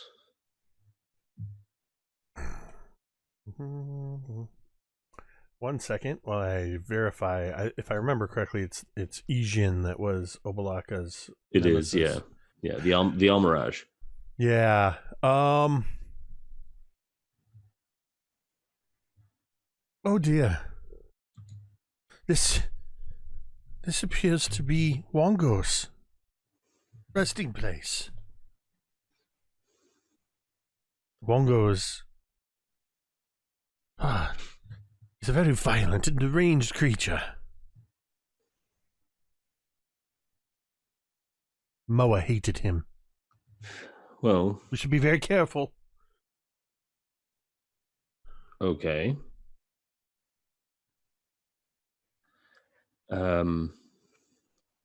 So what's Wongo all about? I mean,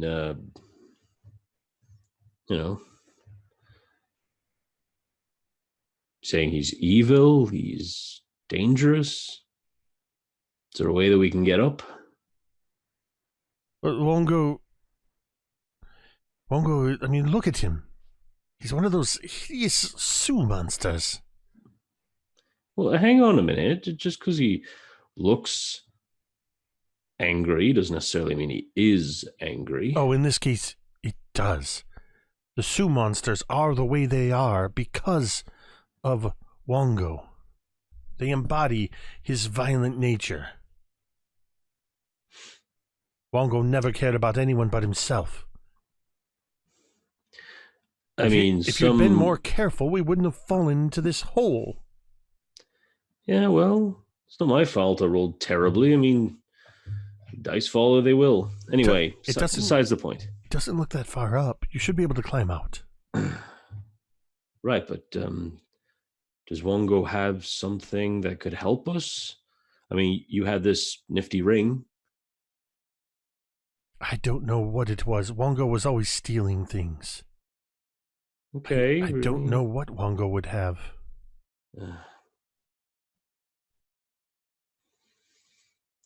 All right. Well, fine. Tell you what, I can't believe this. I'm going to trust the voice in my head because that sounds logical, and I'll just climb out. Shall we? So look, do me a favor. At least be an extra pair of eyes for me while I climb out. Can you do that? I'll try. I bet you will. And then before I go, like, I'm going to stand up on the sarcophagus. I'm just going to have a look around, see if there's anything of value. Standing here, it's much like the other couple of rooms you were in, except this pit is about 15 foot by 15 foot, and the sarcophagus sits square in the middle of it, and is in a room that is probably what you briefly remember before you fell. There was room 10 feet in either direction to the sides, and where the chests were was about 15 feet further depth into the room.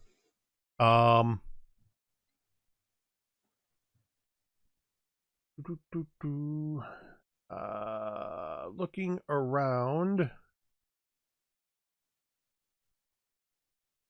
at the sarcophagus itself, the image of Wongo the Sioux monster appears like it's just melded into the lid of the sarcophagus, or maybe was carved out of it. The lid itself appears almost as if it's a part of the greater sarcophagus. Well, I won't be opening up that thing anytime soon, I don't think. I'm going to I'm gonna at least kind of like try it to see if I can actually move it ever so slightly. The lid? Yes. Give me a strength check. I will do that. While Vale is attempting to move the lid of the sarcophagus, what are the others of you doing as you saw him magically teleport through and then apparently fall into a pit? Should I go through? He said he was fine. And we haven't heard anything yet. Are you okay still? You can hear Qualu calling after you, Vale, as you fail to move the sarcophagus lid. No, I'm actually quite dead right now. Oh, Brilinya is quite dead right now.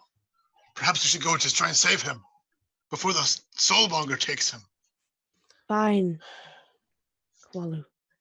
How do you Wanker. know? Because he's He is talking dead. to you. Oh, you have a point. You are I'm smart. I'm gonna climb out. Give me an athletics check. Sure. Make sure I've got some decent athletics. Oh, I do have some decent athletics. All right. That's a 22.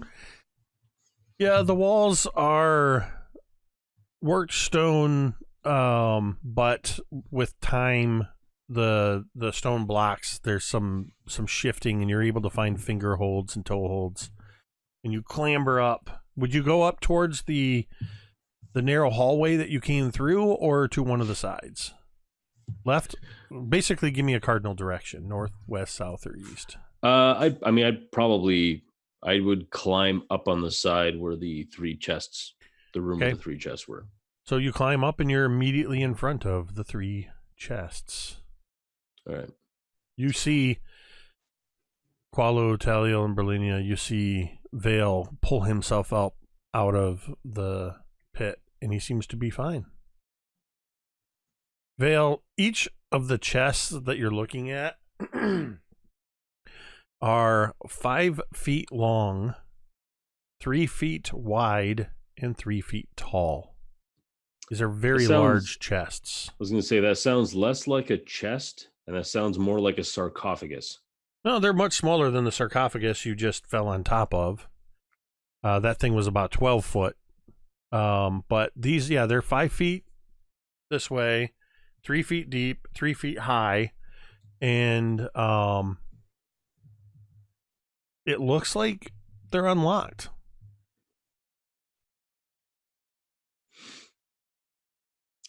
I want to make a perception check to make sure that these things aren't mimics. Sure, go for it. Can you blame me? Not at all. You have every reason. Thank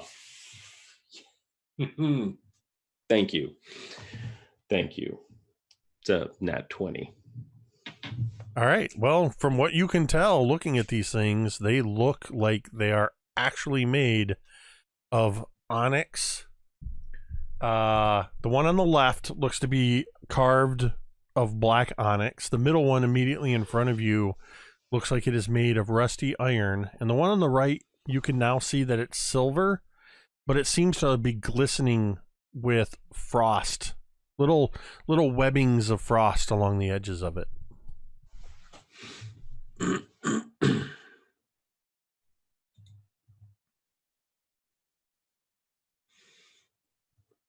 You see Vale staring contemplatively at the chests. What are the three of you doing? Brilinya is going to get as close as she can without stepping on the plate. The whole hallway's a plate. Oh, well. So Just basically on at the the plate. end of the hallway. Oh, well, she's going to get closer a little bit. Not much. Actually, Brilinya, Yes. Vale, did you even tell anybody that the floor was a pressure plate? Okay. I guess you did. Karen's nodding her head. Yes. I was just making sure. Yeah, because after you had relayed all that information, I Yes, that's said that I right. relayed all the information to That's right. them, Okay. including the chests. So Brilinya, you know that's a, so you basically, you can't go into this hall. At this point, Vale is a good, let's see, it's 30 feet, Get some 40 feet, 50 feet away. Oh, okay. That's good then. She is going to ready her healing light. Just in Okay. case. Nice. What are Taliel and Kualu? What are you doing?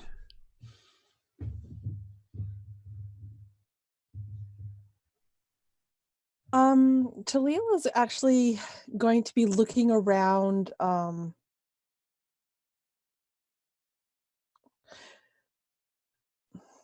Are we in a little before the hallway? Is there are we in a little room, or are we Nope, just in you're more of a hallway? you're on the edge of the balcony.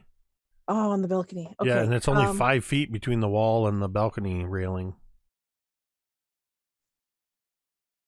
I think that Taliel is going to be. I mean, while he's doing whatever he's doing over there, she can't do anything. So her curiosity has kind of got the better of her. She doesn't remember this balcony at all, so she is going to be looking at any of the walls on, not on the balcony side, but the walls on one side of the hallway, just kind of looking to see if there's any writing, any marks, anything really. Go ahead and give me an investigation check. Kualu, what are you doing? Alu's staring on and just kind of curiosity and determinism, just to look on and see what happens. All right. Big old 4. Yeah, you don't see anything other than you've already seen. Vale, what are you doing? You got 3 chests in front of you that, from what you can tell, they are definitely not mimics.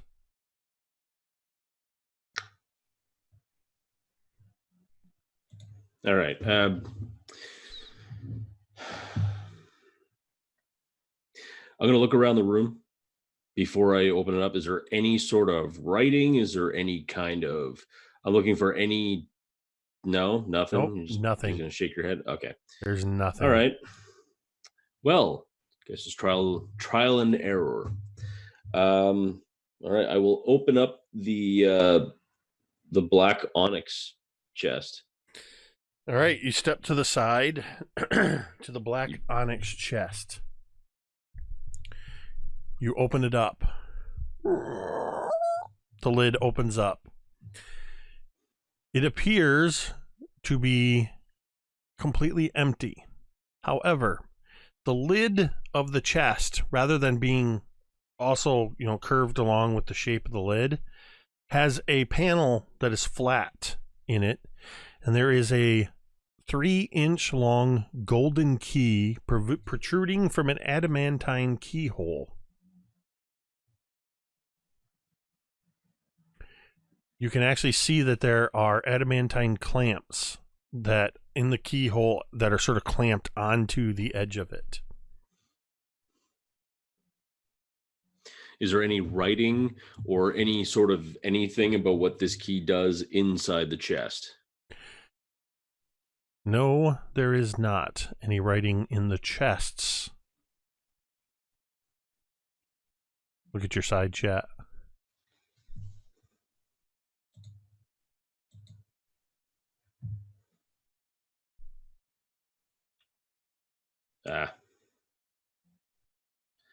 Well, my main thing is that I don't want to turn one of these keys and have that activate the fan blades. You see? So. Well, you can hold that fan blade still while you turn the key. I really don't think you can. Matter of fact, I think that's the worst idea of all. Would you like to see me try? No. I think that's the worst idea that You any don't believe D&D in me. party has You never ever had. believe in me. Since, You think Qualu is dumb and stupid and his since, idea is so bad. Since first edition, Qualu just wants to be 1977, helpful for once. that is the worst idea out of every single campaign, every single everything. Since Gary Gygax, in fact, the ghost of Gary Gygax is coming to your home, he's going to slap you upside the head and go, no, and then he's going to disappear. That's exactly what's going to happen. I don't know. I like to think he's sitting there going, yes, this is exactly what I planned this for. Excellent. Good. Excellent. Good. All right. So I didn't see anything in the side chat. I didn't see any. Key. I know turn the key from the inside, and That was it. I understood. Oh, okay. That was what I was referencing. The fact that the warning on of all the things, you've seen warnings referencing just about every room you've been in. And now you see the phrase, you remember the phrase, the keys turn on the inside only. And now you see a key on the inside of one of these chests. All right. Can I just, if I open it, does this stay open? Yeah. Cool. I'm going to go to the rusted one, and I'm going to open that one as well. The hinges protest.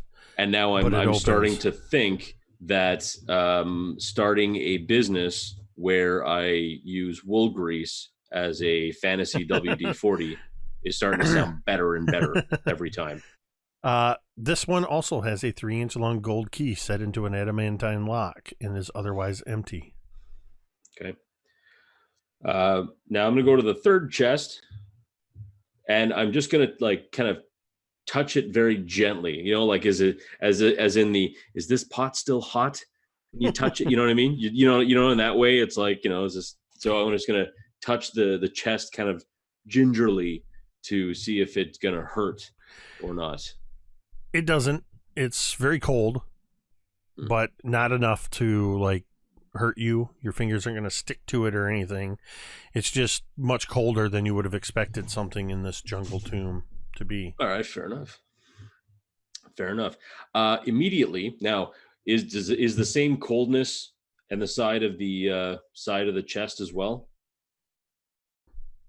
What do you mean on the side of the chest? So the lid obviously is the whole thing. The whole thing is made of silver. Right. And so I'm going to go ahead and I'm going to take that alchemy jug out because it's sloshing around with water. And I'm just going to set it beside the chest. Kind of want that thing to cool down a bit. We're gonna have some cold water. None of this tepid tap water with a combined party's mouthwash backwash into it. I'm just gonna plunk that again there and get that kind of nice and chilled. So opening it up, I see another gold key set into an adamantine. Yep, 3 chests, 3 keys, 3 locks. All right. And when they close down, I assume it was closed with 0 opening. There is no. Yeah, they it closes. It sits perfect. Yeah. All right.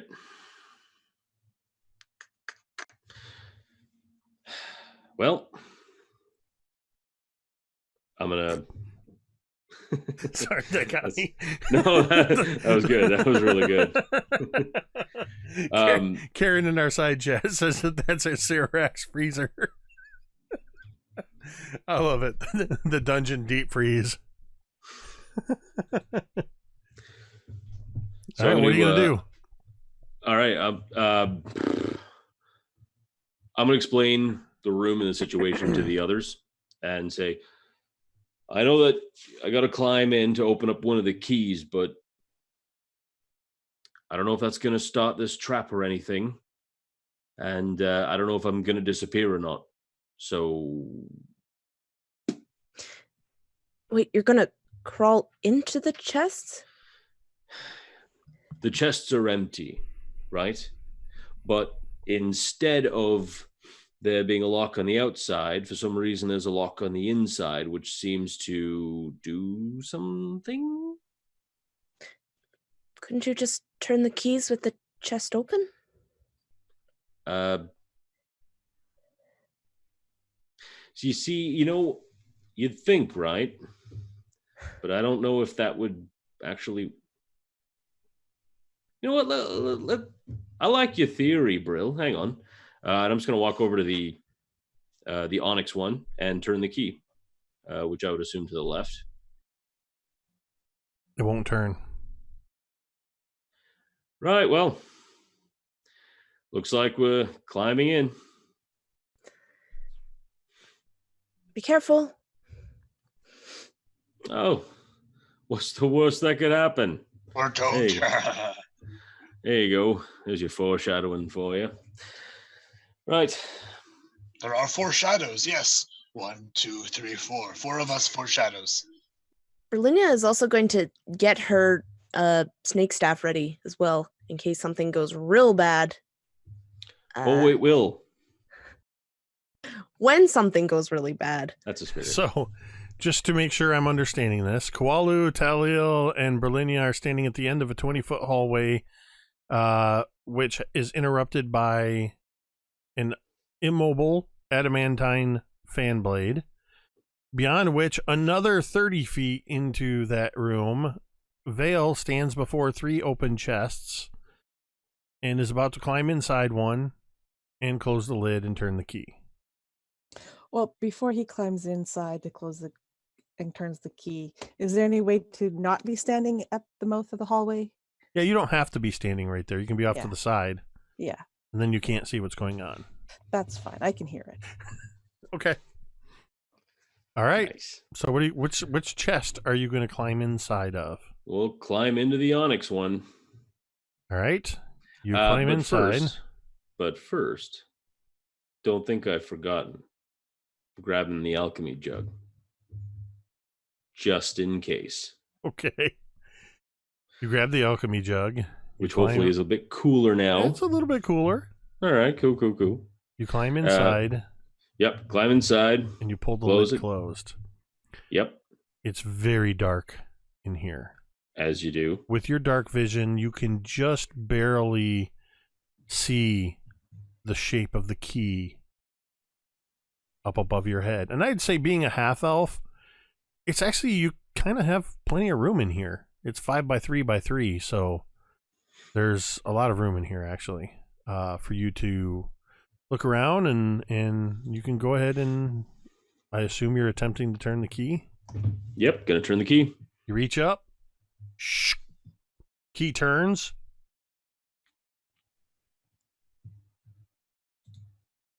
and nothing happens. Nothing that you can see happens. Brilinya, Kawalu, and Taliel, you see the lid close, and a moment later you're here.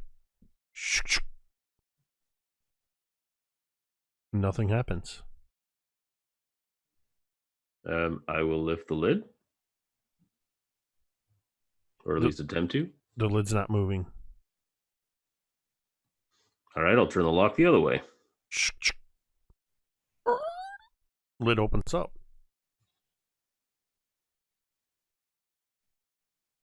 You look around and you don't see any noticeable changes. You can still see your companions at the other end of the hallway. Strange.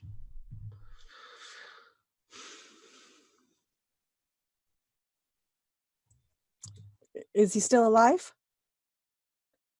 Looks so. Mm. Vale, are you okay? Yeah. I mean, I'm missing my arm, but I'm sure I'll be fine. Nah, I'm only joking. And I'll just kind of wave. Maybe it takes all the chests to be locked at once. Maybe, but even then. All right. Well, I mean, if the three of you would like to come through, mind the blades and all. Qualu will go first. Hold on, I can fly across. And perhaps I can lift someone up, so maybe they won't rest on You're the not pressure going to be plate? able to get. You're not going to be able to get. Not you. Brilinya, you're not going to be able to extend your wings in a 5-foot wide hallway. Yeah, that's true. And it's an even smaller area because you have to get through between the blades. You don't even have enough room to get a running start to like do the whole and tuck your wings back kind of thing. Vale, is there any other ways into that room besides going through the fan? You don't see any other entrances into that room, Vale.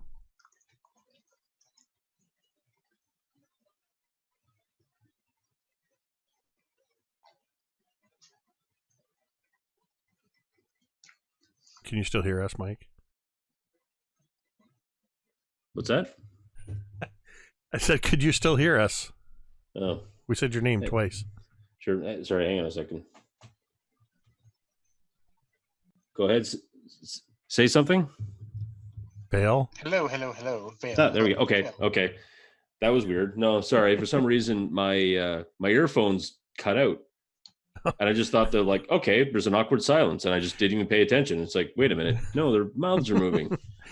Taliel asked if you could see any other ways into the room. And I said that you do not see any other passages. No, it seems to be the kind of thing where we just have to walk right on through and hope for the best. Which seems like a terrible idea. Unfortunately, my magic can only take me across. I can't take someone else across.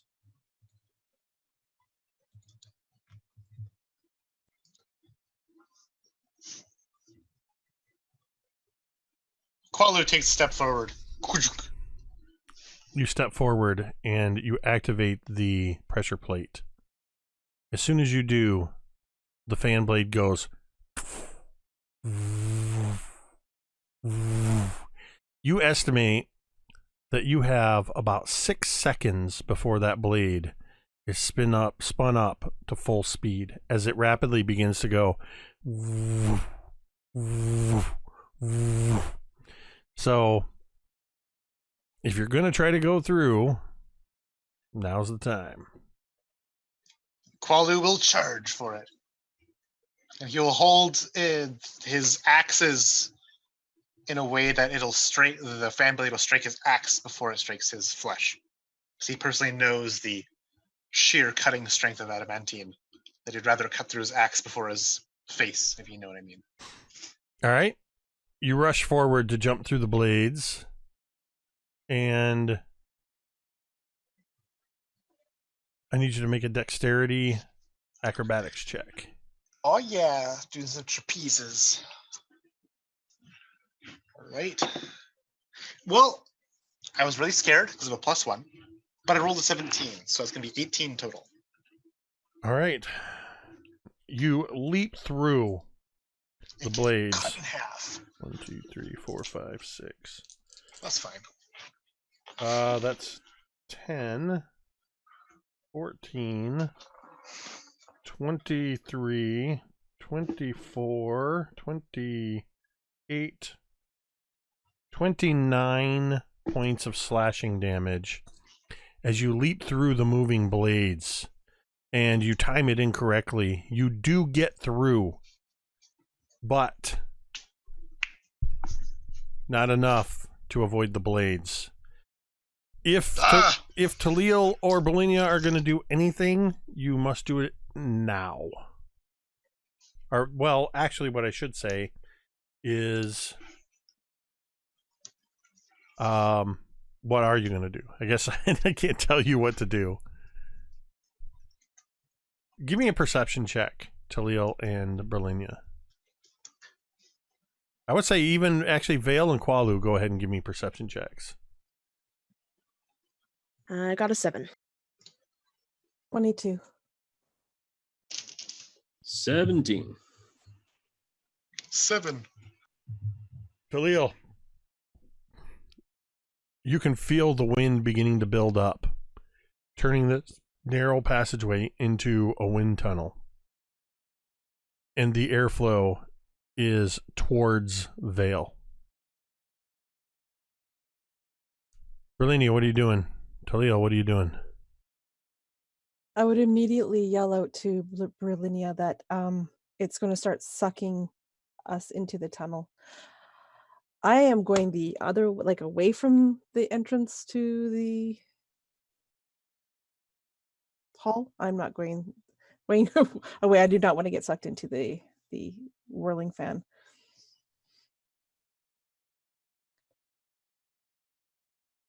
What are you doing, Brilinya? Brilinya's gonna also run and try and get through. And try to get through? Okay. I need a athletics check. Did you see a death saving throw? No. Yeah. Athletics? Okay. Oh boy. Oh no. Oh no. Oh no. Oh no. I'm using a domain dice. All right, let's see. Okay, that's better. That's a 13. A 13. Okay, Brilinya, you go charging through. 7, 14, 15, 20, 26, 29 points of slashing damage as you get nailed by these blades as it's spinning up. Taliel, you're standing on the other side of the wall, and you can feel this now. And just this wind is howling as it's drawing in towards them. Vale, Qualu, and Brilinya on the other side.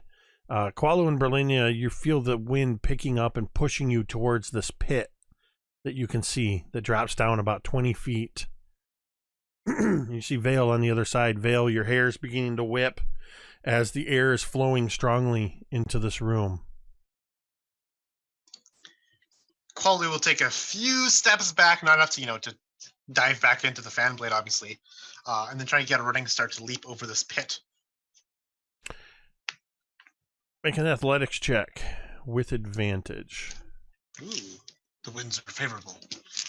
Exactly. Thank goodness for the advantage, because it would have been a natural 1, but with advantage it's a 17 plus 9, 26. So you're able to leap across and land on the other side next to Vale. Brilinya, you feel yourself being pushed.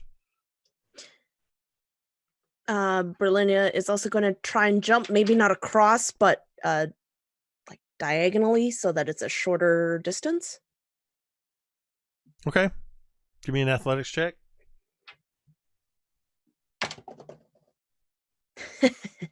That's a 5. As you go to, are you going left or right? Left. As you go to leap, as soon as your feet leave the ground, the wind kind of pushes you sideways, and you misjudge as you go to grasp at the edge of this, and you slam into the stone, and you drop down the 20 feet into the pit, taking 6 points of bludgeoning damage. The room is howling with this wind.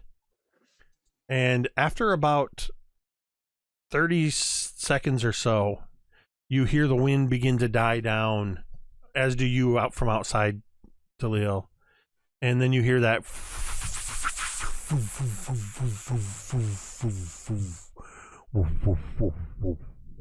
as the blade slowly spins down. Brilinya and Qualu, Brilinya's lying on the bottom of this pit, bleeding, I imagine, quite heavily. Yes, Qualu, Briliny's also not doing- bloodied, is now standing next to Vale on the other side. And I would imagine with the wind, there's probably, Vale, you got hit with a warm spray of blood from Qualu and Brilinya, and there's splattering of blood on the walls behind you. And Taliel is nowhere to be seen. Brilinya is going to quickly heal Qualu with her. You are 20 Sure. feet below Qualu. Yeah, she just has to look at him. Oh, It's just like gives them some finger guns. it's the and all this opposite Yeah. of it's the opposite of a death stare. Yeah, finger gun. I also have healing, and Qualu is right beside me. I have a. Lay a hand on me, Vale. You'll see what that fan is up like up close. I tweak both his nipples and heal him. Okay. I guess reach he's back not and wearing his somehow breastplate get through. anymore. He's not Fade the wearing the black. breastplate Fade the anymore. black. Fade the black. Fade the So black. I heal No, you 20 points. 20? Yes. Oh, it tickles. I slap him upside the head for the other 9. And Berlin is going to cure wounds herself because she is not doing hot. So hot. What are you doing, Taliel, as you've kind of stood around the other side? And you hear that wind die down and you hear the blades eventually stop. So without looking down the hall, I'm still there, back to the wall. I would yell, "Is everyone okay?" More or Qualu's less. fine. You hear a couple of voices. I'm okay. A much weaker, smaller sounding voice.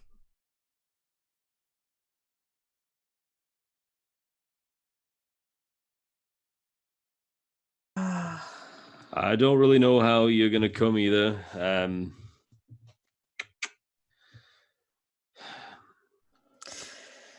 Now I that- have an idea. There's 3 of us here now in 3 chests. So if we do what we do, and you can just let us know what happens.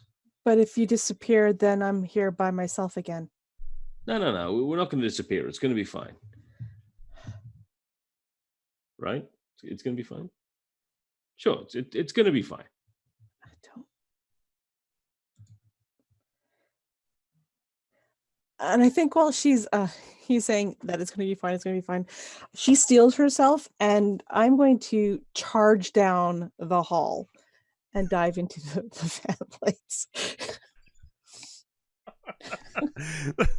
I love the sentences you hear in D&D. Yeah, that's I'm gonna just charge like the down most the hall and dive well-adjusted. into the fan blades.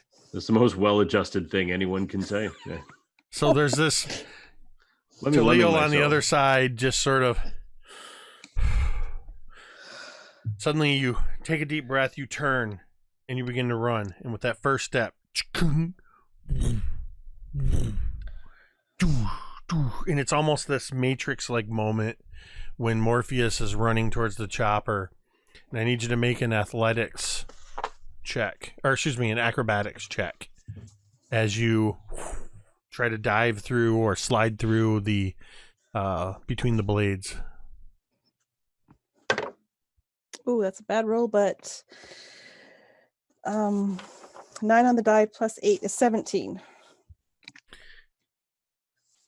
You go running through and you see a spot where you can, instead of diving up based on the movement, you sort of go into this power slide and you miss. Your legs pass right by one of the blades as it cuts back into the wall, and you slide through, and your ribs sort of bump over this where it's going through the floor, and that slows you down just enough where suddenly you're slammed by the blades on your way through. Failing your dex check, that is a 15, 20, 24... 31, 32, 33, which will be halved to 16 points of slashing damage as it sort of it almost like it hits you and isn't quite going fast enough to cut you, but it slices, or rather slams into your shoulder blades and slams you up against the wall, and you just sort of get jostled around a bit, but you emerge on the other side. Oof. And I think now the wind is starting up again, right? The wind is starting to pick up. You can see now in front of you the pit, and you see the other two on the other side, and Brilinya down in the pit.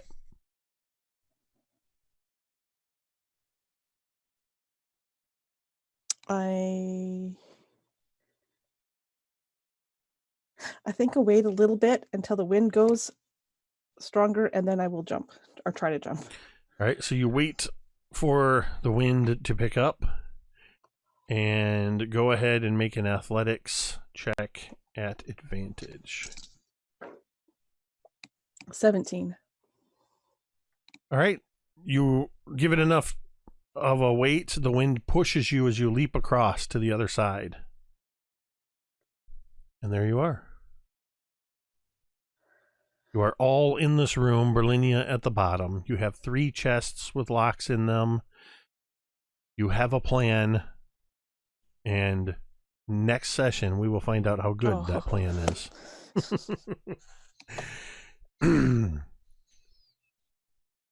Yeah, I thought about keeping going a little bit, but I wanted to at least see if Taliel was going to stay outside or if she was going to go into the room. Yeah, the sense of danger and great discovery is just too alluring. Must go too. The Sararak seems to have a thing for adamantine blades. Spinning blade traps. All right, well, you've managed to pick up a new party member. You've discovered a couple of traps along the way. Had to take the long way around since you went through a one-way door, and have now wound up in a room with 3 chests with keys on the inside that you don't quite yet know what they do. And next Sunday night, we'll return for episode 50 of Tomb of Annihilation, the Chult of Personality. Kaeryn, thank you so much for joining our party. It's wonderful to have you. We were sad to see Marquise go, but as we said before, Marquise is heading on to other things, and we'll probably have some information at a later point about his upcoming Kickstarter. But in the meantime, Kaeryn has jumped in to join us in this campaign as they move through. I'm pretty sure she did what I said and rolled up about 4 characters just in case. I already know that Vale or that Mike and Megan and Connor have 3 characters on standby, because this tomb is going to chew through them. So nope, I'm playing Iron Man mode. All right. 1 character, 1 save. So, thank you to everybody who tuned in tonight to join us in the chat and to watch along as we played this game. And of course, as always, thank you to Mike, Megan, Connor, and now Kaeryn for joining us. Be sure to tune in tomorrow night for All That Glitters, a Waterdeep Dragon heist that we play on Monday nights. On Tuesday night, you can find myself, Kaeryn, Megan, and Connor over on Dice on Ice YouTube channel for our next session of Curse of Strahd campaign that Megan is DMing. On Wednesday night, I will be over on Erasmus Expeditions, playing in Jeremy's Momentum, Whispers, and Fragments campaign. On Thursday, Megan will be back with the rest of the Dawnbringers for Dawnbringers Ghosts of Saltmarsh. And returning on Friday night is Mini Terrain Domain Presents CFTRPG's presentation of Curse of Strahd. That is Alan Holloway and his players putting on their own variation on the Curse of Strahd campaign.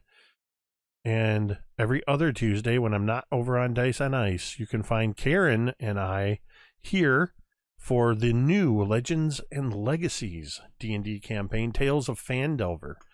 So that you got that to look forward to as well. And also coming up sometime in the next couple weeks, because I don't remember when exactly, we'll have, I think it's 3 weeks, if I'm not mistaken. Might just be 2. I don't remember. I don't know. But Connor and Megan running, Connor's running, Megan's producing Spire, The City Must Fall, happening Wednesday nights here on Mini Terrain Domain. And that game starts at 9. The Alan's Curse of Strahd game does start at 10. Every other game starts at 8:30. All right, that's a bunch of times, a bunch of shows. The best thing you can do is just go ahead and follow Mini Terrain Domain here on Twitch to be notified. Turn on the notifications, be notified whenever we go live, or better yet, subscribe to the channel. We're just a couple subscriptions away from unlocking that new emote. Thank you again to everybody. Thank you to the wonderful players. And until next time, we're going to end the stream the same way we end every stream. And you can say it with me if you want. We did it.